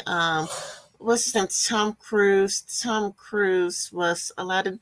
I didn't like Aladdin too much. He was a liar. And it's kind of like, what did Princess Jasmine see in him? He lies about literally everything. Yeah. Mm-hmm. But It's just I did like the Disney movie Hercules. Like Hercules was like one of my favorites. That's like the one I rewatched. I think like last year I rewatched Hercules because I thought it was really good. yeah. Oh yeah, Hercules was good. I really like Mulan. I really like Mulan. Uh, I've reached that one probably the most of all the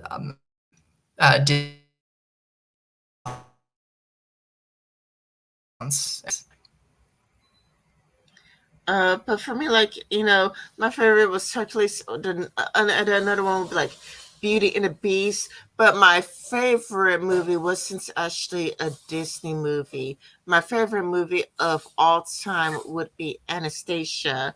Like Anastasia, it's like the movie that I must have seen like 100 times. Like 100 times, I would watch Anastasia because I really, really loved the Princess Anastasia. Actually, I loved all of the characters. Like, it's got to be like the one and only movie that I could think of that I loved all of the characters. Well, okay, I didn't like the Queen. I thought that the Queen was, you know, rude, but it's like, but I loved all of the characters for the most part, all of the main characters. It's just like, man, this is a great movie. It's just like, I would watch, the movie like I don't know, like thousands of times, thousands. Was Anastasia a Don Bluth film? Because I know, I think it was. Um, Anastasia. I think it was by Don Bluth, or it was. Yeah, he was also the guy who made All Dogs Go to Heaven, The Secret of Nim, An American Tale, Land Before Time, all those ones. He was um, it, Anastasia. Yeah. Yeah, I love Anastasia. It was like it was really, really, perfect. Okay, Yorba Pat says, I hate the reason for the casting of The Little Mermaid. It's Disney's idea of throwing black people a bone after they ate the meats off of it and expecting us to be happy about it. Oh yeah, because it's kind of a lot like there would be black people who don't like the Little Mermaid because it feels like getting a white person's hand downs. Yeah, I think that's a very valid argument because uh or it's very valid because it obviously I don't know the exact thought processes in the mind of whatever producer or executive, um uh or well, I assume they probably talked to the casting director about this, but they had, for all you know, they might have had the idea that, oh, we're just gonna completely half-ass it, but we'll make Ariel not white, so then uh, the libs will be happy or something, or some, uh, or just it'll be just they just want to make it a just like an average film, and then they but they generate all this conversation about it to have, and just so they have more publicity, to the free publicity. And yeah, there are different. I mean, really, I don't know what was going through their head. Well, obviously, money was going through their head, but I don't know if they were genuine about casting this actress, because I think I believe this was announced like 3 years ago that this actress was going to be playing Ariel. Um, but yeah,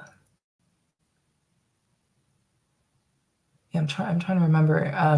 But there were, and there was a lot of conversation then. Because I think that was happening when it was first announced, was also at the same time that Scarlett Johansson dropped out of a role playing a trans character. Uh, uh, or after there was backlash to that, because um, a lot of people are very particular that they want that trans people should play trans people only.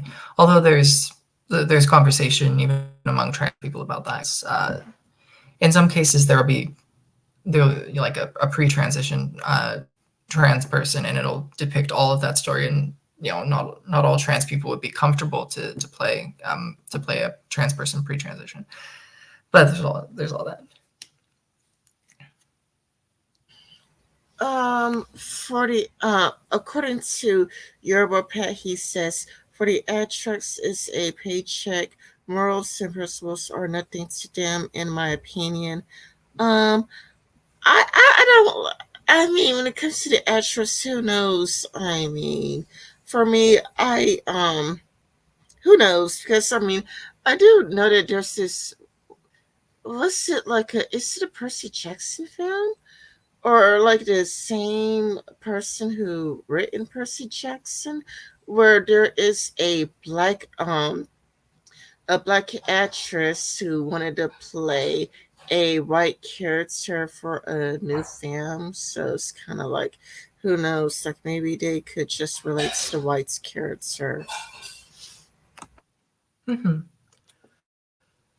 Yeah,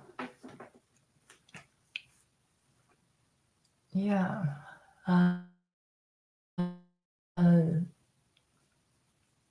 yeah, I'm trying to remember what I was thinking something, and I forgot what I was thinking. Um, uh, in some, uh, yeah, I think in a lot of cases, it's they have they or maybe not a lot of cases. I don't know this for sure, but in some imagine it is a decision that they have want this such and such person of or a person of some of a who not who's not white or something to play a character because sometimes the creator actually wants to represent, and of course the production company will take it on because they can make or the distributor and production company will take it on because they can make cash off it. So it's not always like a cynical marketing thing all the way down, but for in certain departments that it is.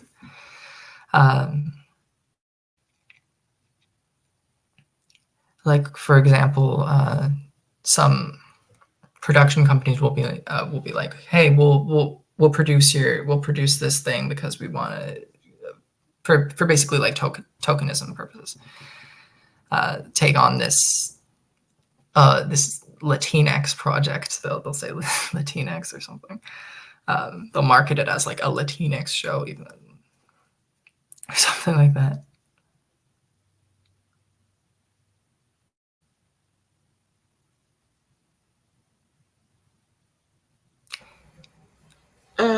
Are you still there?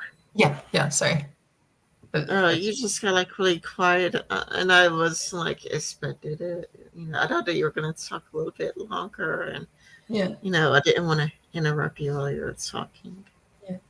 I mean, in marketing, they use the I think like academics and like TV channels and or like PR use the word Latinx or more in place of Latino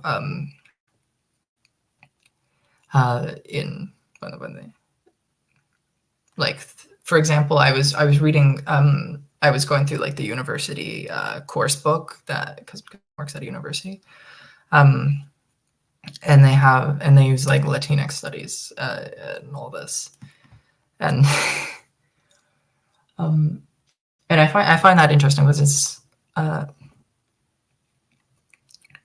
if I remember correctly, I think the origin of that word was actually only meant to be like written.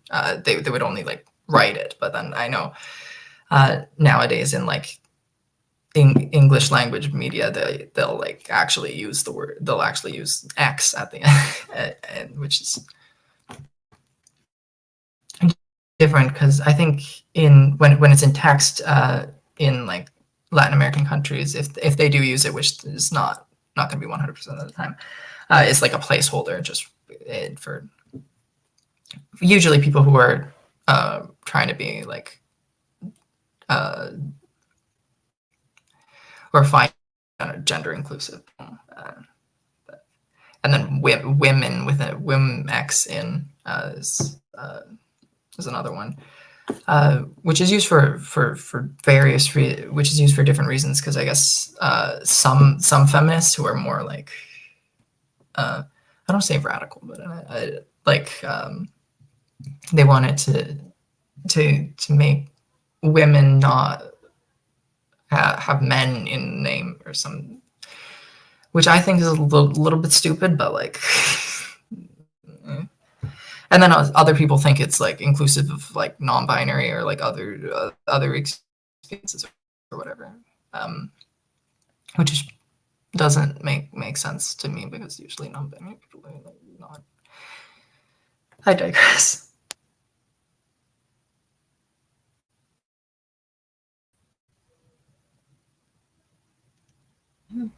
Oh, is there?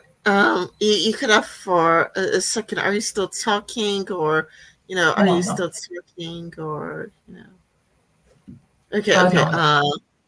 Okay. From talking to Latino people, they hate the term Latinx.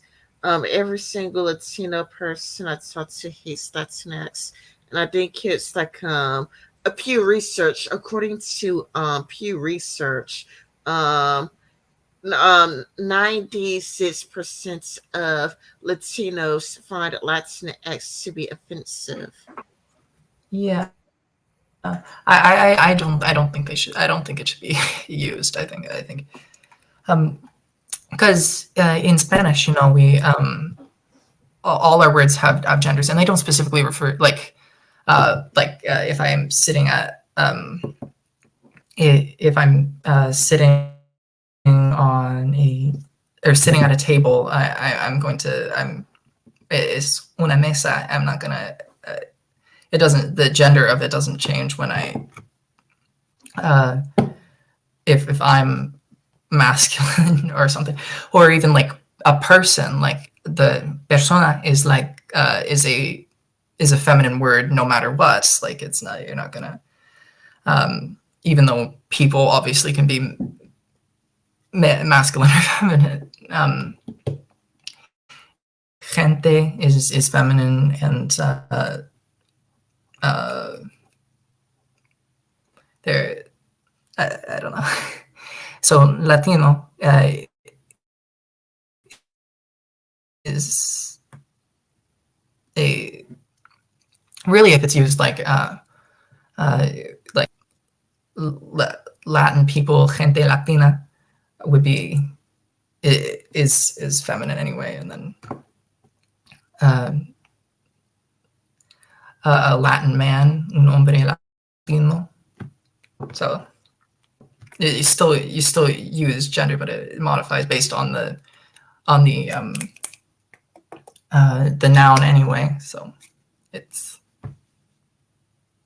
uh, I don't see when they would really need to use the word uh, Latinx if they were in actual Spanish, because like Latin community, comunidad Latina. Sorry, that was a tangent. or, or,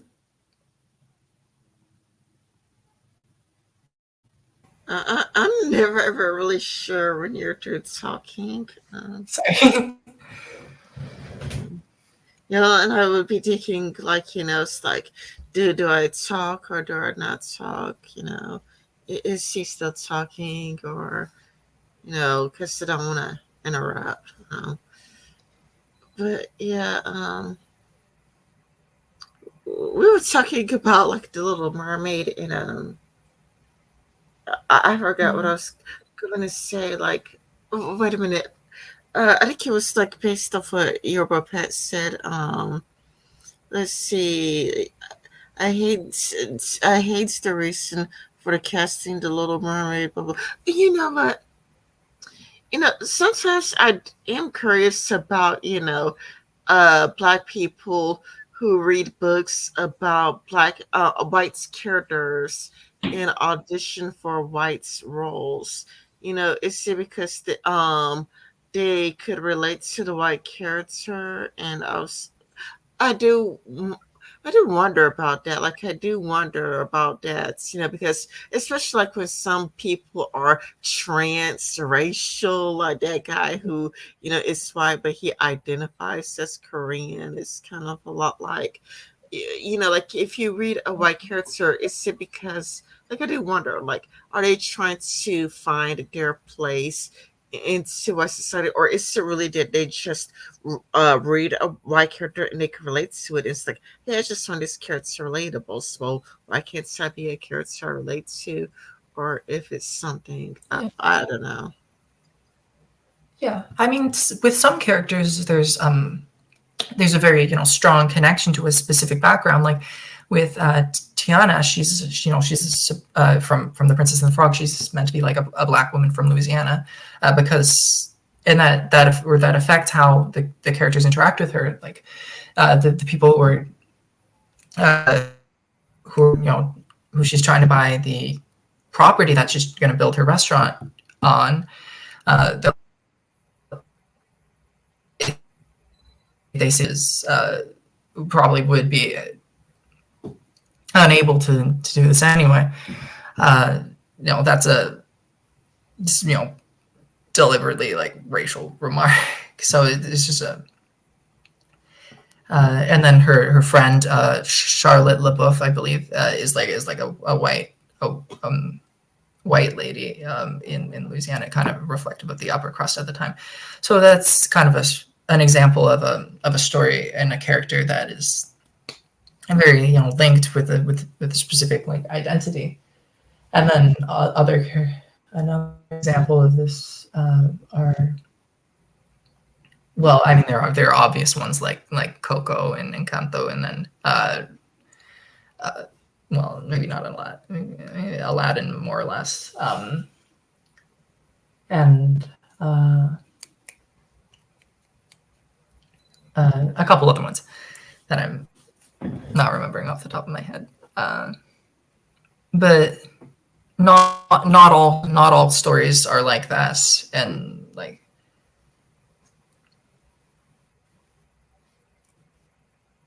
yeah, I'm not sure.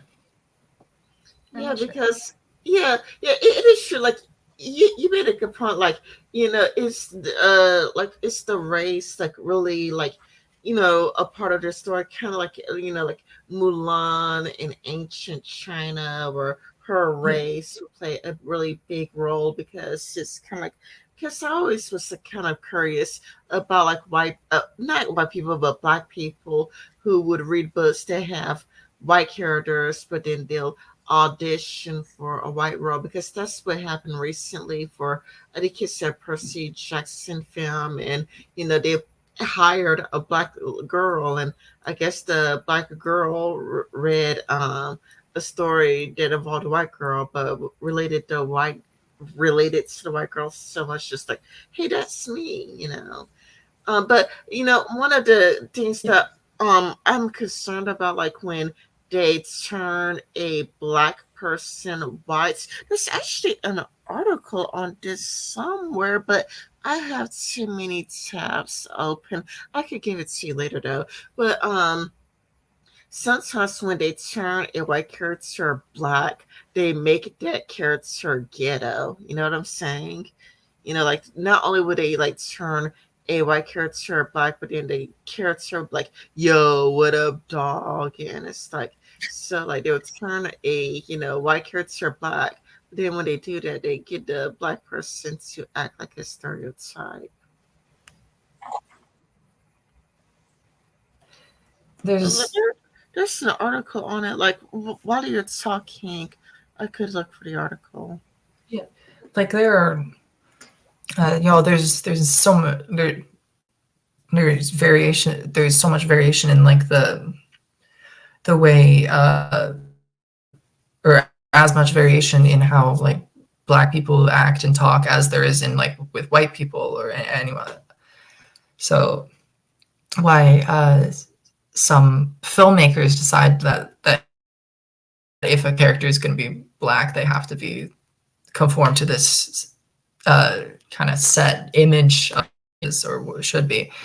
This is I guess kind of in some ways a reason why some black people would relate more to a character who isn't necessarily like that, or you know even if they're not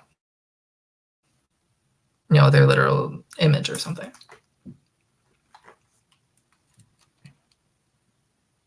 And yeah, sorry.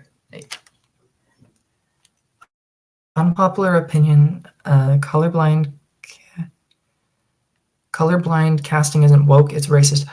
Yeah, that's the thing with Hamilton, I guess. The play Hamilton, because a lot of these, I I think a lot of the characters were like slave owners, and then they're kind of um, making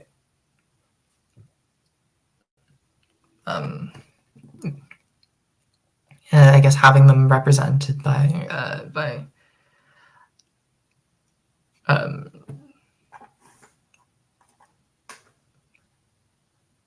I don't know how to put that. Like it's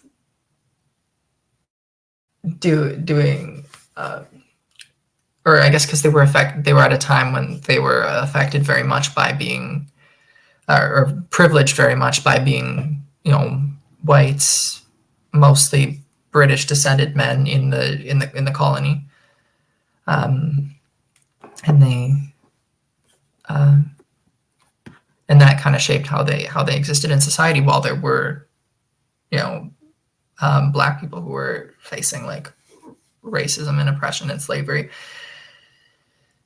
And I've seen that argument be made about Hamilton. Of course, I haven't actually sat through Hamilton at length, and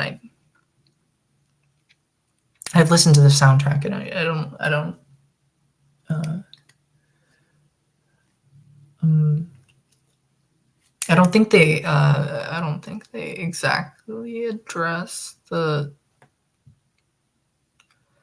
I think the one character that they have like I'll always be white is the King George, who is played um, by someone white, who is a representative of kind of the an antagonist, and he's all like, "You will be back soon. You'll see. You'll remember you belong to me," something like that. And yeah, I'm losing my words. But you kind of know what I'm saying. I don't know.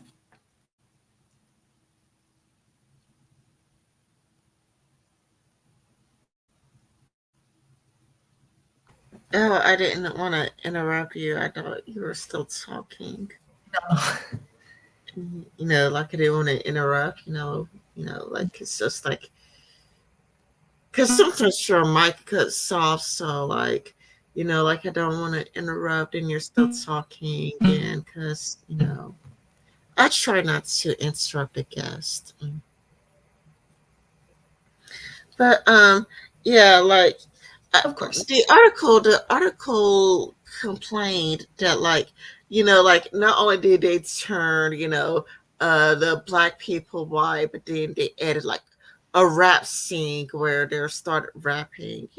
I'm quite sure that the article I sent said that let me control F rap. Okay, um, this duality is evident in the other facets of the work, despite taking race and ethnicity into account during the initial stage of production. The musical ultimately subscribes to the same racist notion, characterizing colorblind casting, concurring with innovative rap sequences and punchy dance numbers is the inadvertent implication that it's reasonable to not see race as well as its influence in the lens through which the story is viewed. Which I think is a good point. It's supposed to be like race blind casting, but then you're going to have black people as like a complete stereotype by starting rapping, which you would never ever do if they were all whites. You're not going to have a bunch of white people rapping. Yeah, and it's like it's that element plus that these are, people from a time where uh, white people, white well off people, in the colony, where there's also where there actually are black people who are being oppressed and enslaved and everything, and then they're just kind of, I guess, glossing over that, because obviously, like, Hamilton did uh, um, help immensely a lot of careers of black actors and singers, and Hispanic and Asian, and just all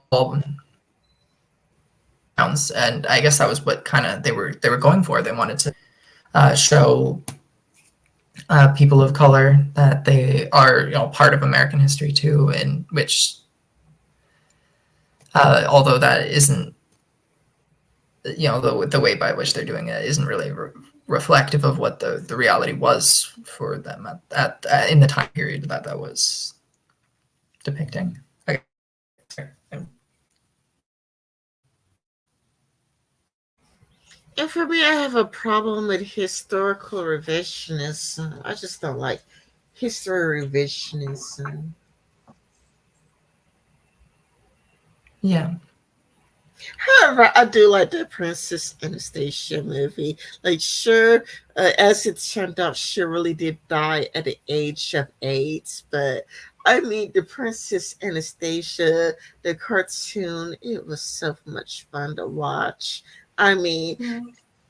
it's just have like this really strong and smart female character. Yeah. Wasn't Pocahontas like 10 years old when when the actual events of that story happened? I think so. Wasn't there? Yeah. Um, Obviously, like Pocahontas has a lot of problems, and a lot of people are not too keen on it, which is a respectable opinion to have. I mean, I have definitely seen it when I was younger, but I haven't really seen it recently because I don't think it wasn't one of the more interesting ones to me. Um, but yeah, a lot of historical inaccuracy in that, it would seem, and like whitewash the colonization of the or the brutality of the colonization and the everything. Yeah. Yeah, you could argue whether or not not history, but whether or not Disney does more harm than good. Yeah, yeah, it's true. Yeah, because I it's kind of a lot like, you know, uh, there has been a negative impact of the Disney princess movies because it's kind of like the princesses always needed a prince to save them, you know. Like so it's kind of like saying that a man is the answer to all of life's most difficult problems. Like if you have like a very abusive mom, then the answer is a man, yeah, or man. if you, huh? What did you say? Yeah. Oh yeah, yeah. Oh, I was just agreeing. Um, like the damsel in distress trope, I guess. Uh,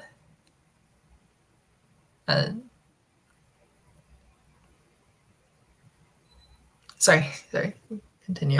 Yeah, yeah, because it's kind of like they always needed a man to save them. And not only that, but there's just like countless problems with like Snow White, but it's kind of like one of the like okay, it's been ages since I've seen Snow White, but didn't the very first time the prince meets her was when she was already sleeping?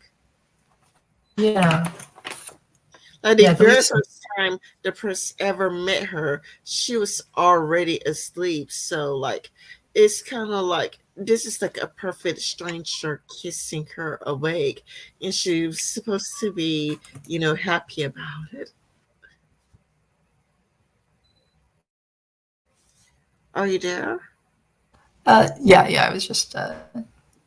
I was just responding because someone was calling me. Sorry, but I was listening. Yeah, someone coming along So, and what do you have to add to it? um, yeah, that's a little the Sleeping Beauty is a little bit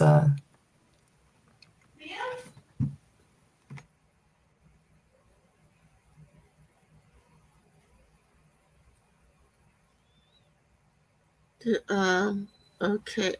yeah, sorry, being talked at. Um, but yeah, it's not really a realist. It's not really. It's very much a fairy tale. That because he really Yeah, shouldn't be kissing people who are passed out. Sorry. yeah, because it's kind of the very first time the Prince Charming ever met Snow White. She was already asleep. Therefore, she never met him before. She has no idea who he is. He's just a stranger kissing him. Yeah. And not only that, but it's like pretty much each and every single Disney movie, like if a woman has like an abusive relative, then the answer is just to marry a guy. There's no like it's kind of sad. I mean, it may be reflective of that Well, time period. It may be reflective of that time period, but it's kind of a lot like like I cannot walk up to a random guy and be like, "Hey, I have an abusive parent. Would you like to marry me so I could get away from my abusive parent?" That would be kind of too much for a mhm. person. That person would want you to solve your own problems because they've got problems of they're under like they would just say like, how am I supposed to solve your problems when I got my own problems? Yeah, we all got issues. Because it's kind of like a heavy burden to put on somebody else to try to Yeah, get somebody else to solve all of your problems. Oh, go ahead. yeah. Well, exactly. Like it's relationships in reality are about give and take, and like of course if they you'll be helped with things, and that's good, but it's not uh, it doesn't it's not a reflection of how it should actually happen. Like if you see a woman who you have no affiliation or connection with passed out, you should go over and kiss her or something to wake her up. And shouldn't what's another example of things? I think like the fairy tale trope of like the or a lot of the fairy tale tropes were kind of lampooned in the movie Shrek. Uh, Although of course, it is derived from that, and like the storyline comes from that, but it kind of has the self awareness about it than the that some of the fairy tales don't really have. I mean, obviously, not that they need to, but because it's like an edgy humor. And I think Shrek was originally for like intended for adults anyway. It was intended. They originally wanted to get a PG-13 rating. Like it was originally meant to be a PG-13 rating. Oh, it's not PG-13. Yeah, where it was. I think they in marketing they decided that they would just get it down to like a PG. So like there will be some jokes that would go over like kids' heads or something, and some like edgy humor. But for the most part, family friendly for the most part. Yeah, yeah, I remember some of the jokes like, I'm saving my ass. Yeah, Lord Farquaad, Lord Lord Farquaad. Okay, let's see. I'm What saving was my. this? Huh? Oh no, no, What I did was you just say? oh, I was just going over like the some of the quotes from the movies and like the names and things. Yeah, like, but it's kind of like that. It's also what makes it so, I don't know, strange. When there's like an olive skinned woman playing Snow White. You have a person who has olive skin playing Snow White when Snow White, her race pretty much really is essential to her character because when her mother was dying, her dying wish was, I pray to have a daughter with skin as white as snow, with lips as red as blood, and hair as black as the raven. Her skin is supposed to be as white as snow. So it's weird when an olive skinned woman is playing Snow White because her name is supposed to be skin as white as snow.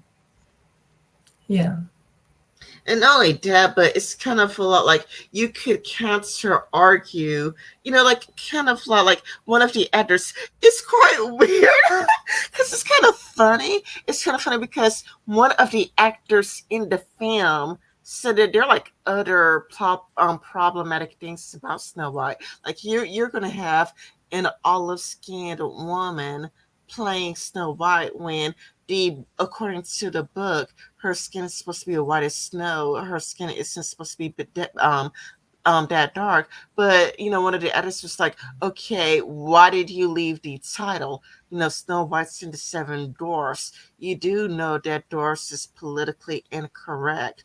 That like what is the politically correct term for short people? Let's Like little see. people or something. Like Yeah, it'd be like little people, or I don't know, but it's kind of like he points it out that dwarf is actually politically incorrect. So it's like, well, why are you leaving in a dwarf? Why are you still saying Snow White and the Seven Dwarfs when dwarfs are dehumanizing to short people? It's a common insult. Or it could also be counter argued that the evil queen is misogynistic, because it's kind of a lot like it's always, the evil queen. How come it's not the evil king? It's always the evil mom, like how come it's not the evil dad, you know?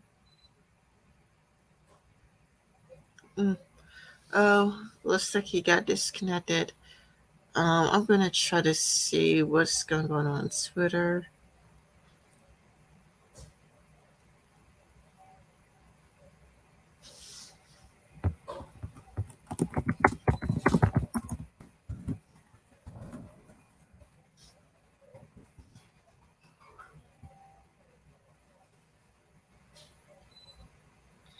I think he's just disconnected, but I think he might come back on. We'll see.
Hmm.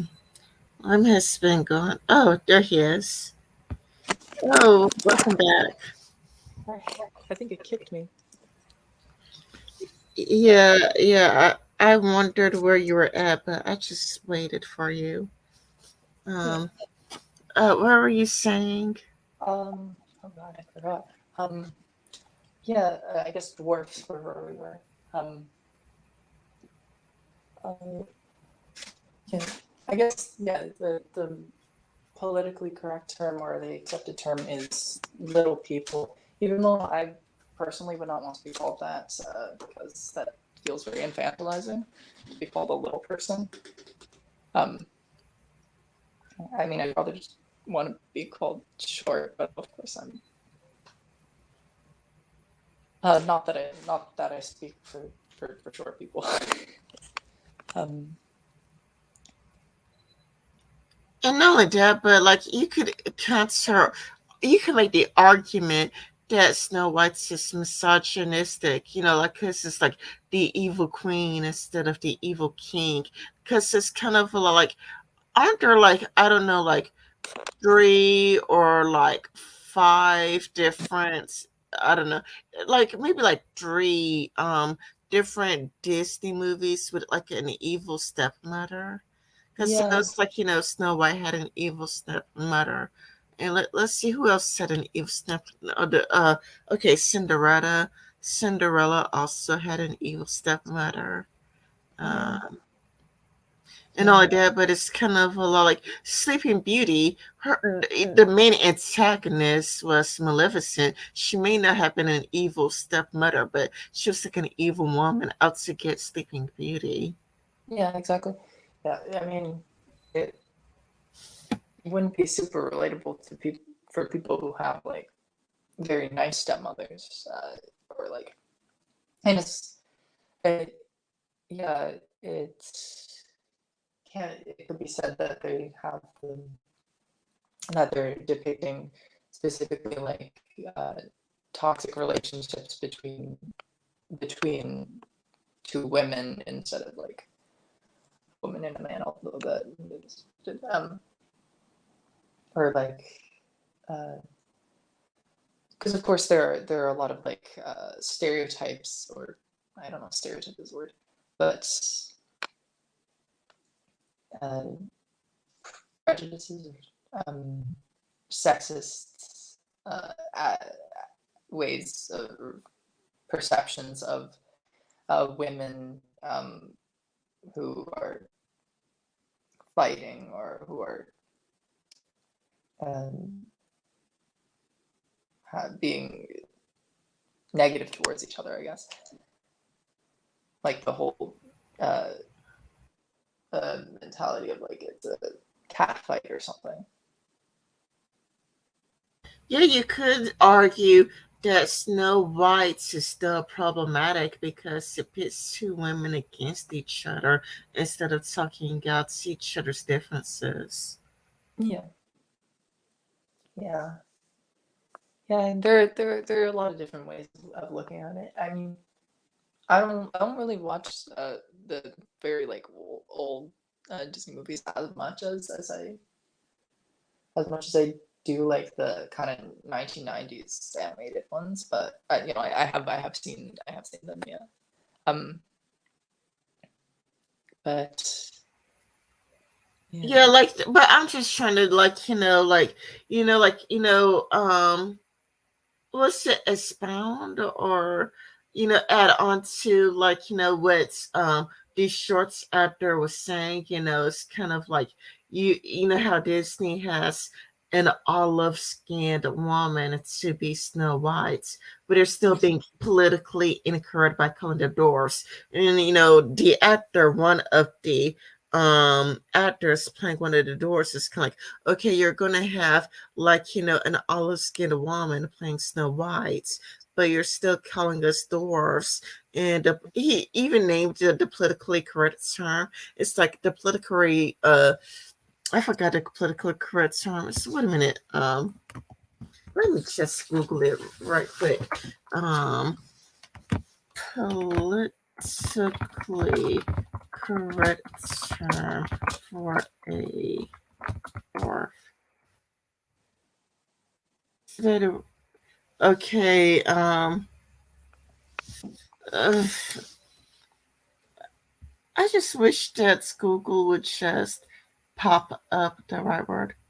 yeah, Okay, wait a minute. Okay, the term you're supposed to use is person of short stature. person of short stature. That's uh, I don't know how that's different from short person, or how that's preferable in any way to short person. Like that's just more wordy. Yeah, Like but the politically correct term, the term that you're supposed to use, is person of short stature. yeah, I guess because they want to take being short out of like the defining characteristic of the person, or the defining description of the person. Um, so they want to be like person who is short, not short person or something. Although it doesn't really make much of a difference to most people, I think, but in some circles it's preferable. Yeah, that was just like what he was getting into. Like, in some ways, like, Disney wants to show the world how woke it is while still being politically incorrect in other ways. Like, it's not dwarf, it is person of short stature. Or it's kind of a lot like how there's still like an evil queen when that could be seen as two women being pitted against each other. Like, Yeah, why is one woman perfectly good and why is the other woman, 100% evil? Why not add more nuance? who knows? Maybe they'll have very tall dwarfs. They'll have uh, some very tall actor playing one of the dwarfs. Um, like a 7 foot tall man as a dwarf. Um, Oh, okay. This is what the website also says. Many people who experience dwarfism prefer the term little person. Little person. Yeah. Yeah. I know they I know there's a push. There's been a push to get rid of the word midget, and some people are very offended by that word, and then some people, like every person I've known in person who is short, is like, I don't care. But yeah, not to say it's not valid to dislike the term, because it is absolutely valid to dislike any term. But I don't know. Like manlet is another term, which I can see why that one would be like a little bit. I mean, it's not a particularly positive term, although it can be used in a reclamative sense, or like in a joking sense, but probably not not the most not the kindest term. Hey, there's something wrong with your mic. Like you're kind of breaking up a bit. Oh, can you hear me now? Like, No, you're just like breaking up. Like you sound like funny. Like you sound like I don't know, staticky. I guess. Like you sound a bit like broken. Like maybe you should try refreshing. okay. Um,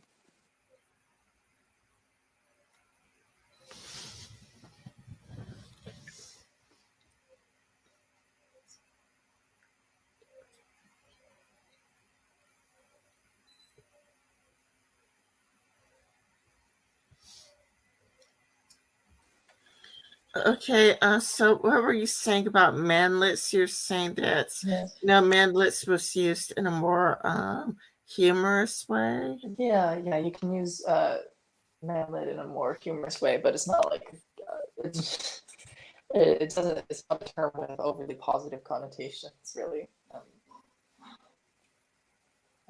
So I can see why some people would be like not thrilled about being called it or being called that. Yeah, like when I hear the term, I hear people. It's mostly like self-referential, or it's like between buddies, like where a buddy would call another but like, oh, you little manlet, but it's kind of like playful teasing, or a guy would have on his Twitter bio that he's a manlet, but it's meant to be like fun. He's just Yes. owning the term. Yeah. It's uh, that's the thing, and like there's a lot of there are other ways that people kind of uh, going back to the previous thing I said was people who kind of use like a rearrangement of words to instead of like adjective person who is, or uh, person of, or something. Like instead of autistic people, some people prefer to say people with autism, and then like uh, other people just will be like autistic person, and like because like I have autism, but I'm like I don't care. And then like some people will use in like a self identification way the word autist or something like that. That's kind of humorous, kind of a humorous term as well. So I guess it's all from person to person. Like, not every person is going to be offended by every word or every uh, word. Yeah. Yeah. Um. So, is there anything else you want to talk about, or more you would like to add? Hmm. Well, I think we've pretty well covered it. Um, we talked about the gays against groomers, and we talked about kind of Disney and fairy tales and kind of and like its relation with history and different. Well, yeah, I think we've covered it. We got the Uh, Well, would you like to advertise anything? um hmm, um I guess my Twitter, I use Twitter a lot. It's Lime for Reals, which is the name on the screen right now. And I might I said this, and I said this in the last video, but I will at some point start doing some kind of YouTube content as well. But for now, I don't really have much to plug in that respect. But anyway, Um, well, thank you, Lime Frills, for coming. It's been a pleasure having you around, and you're always welcomed on my channel. well, thank you so much. Uh, yeah, I've had a lot of fun. Mm. Yeah, I'll help you come back again someday. Okay, all right. See you later. All right. Bye. Bye, everybody. Bye bye.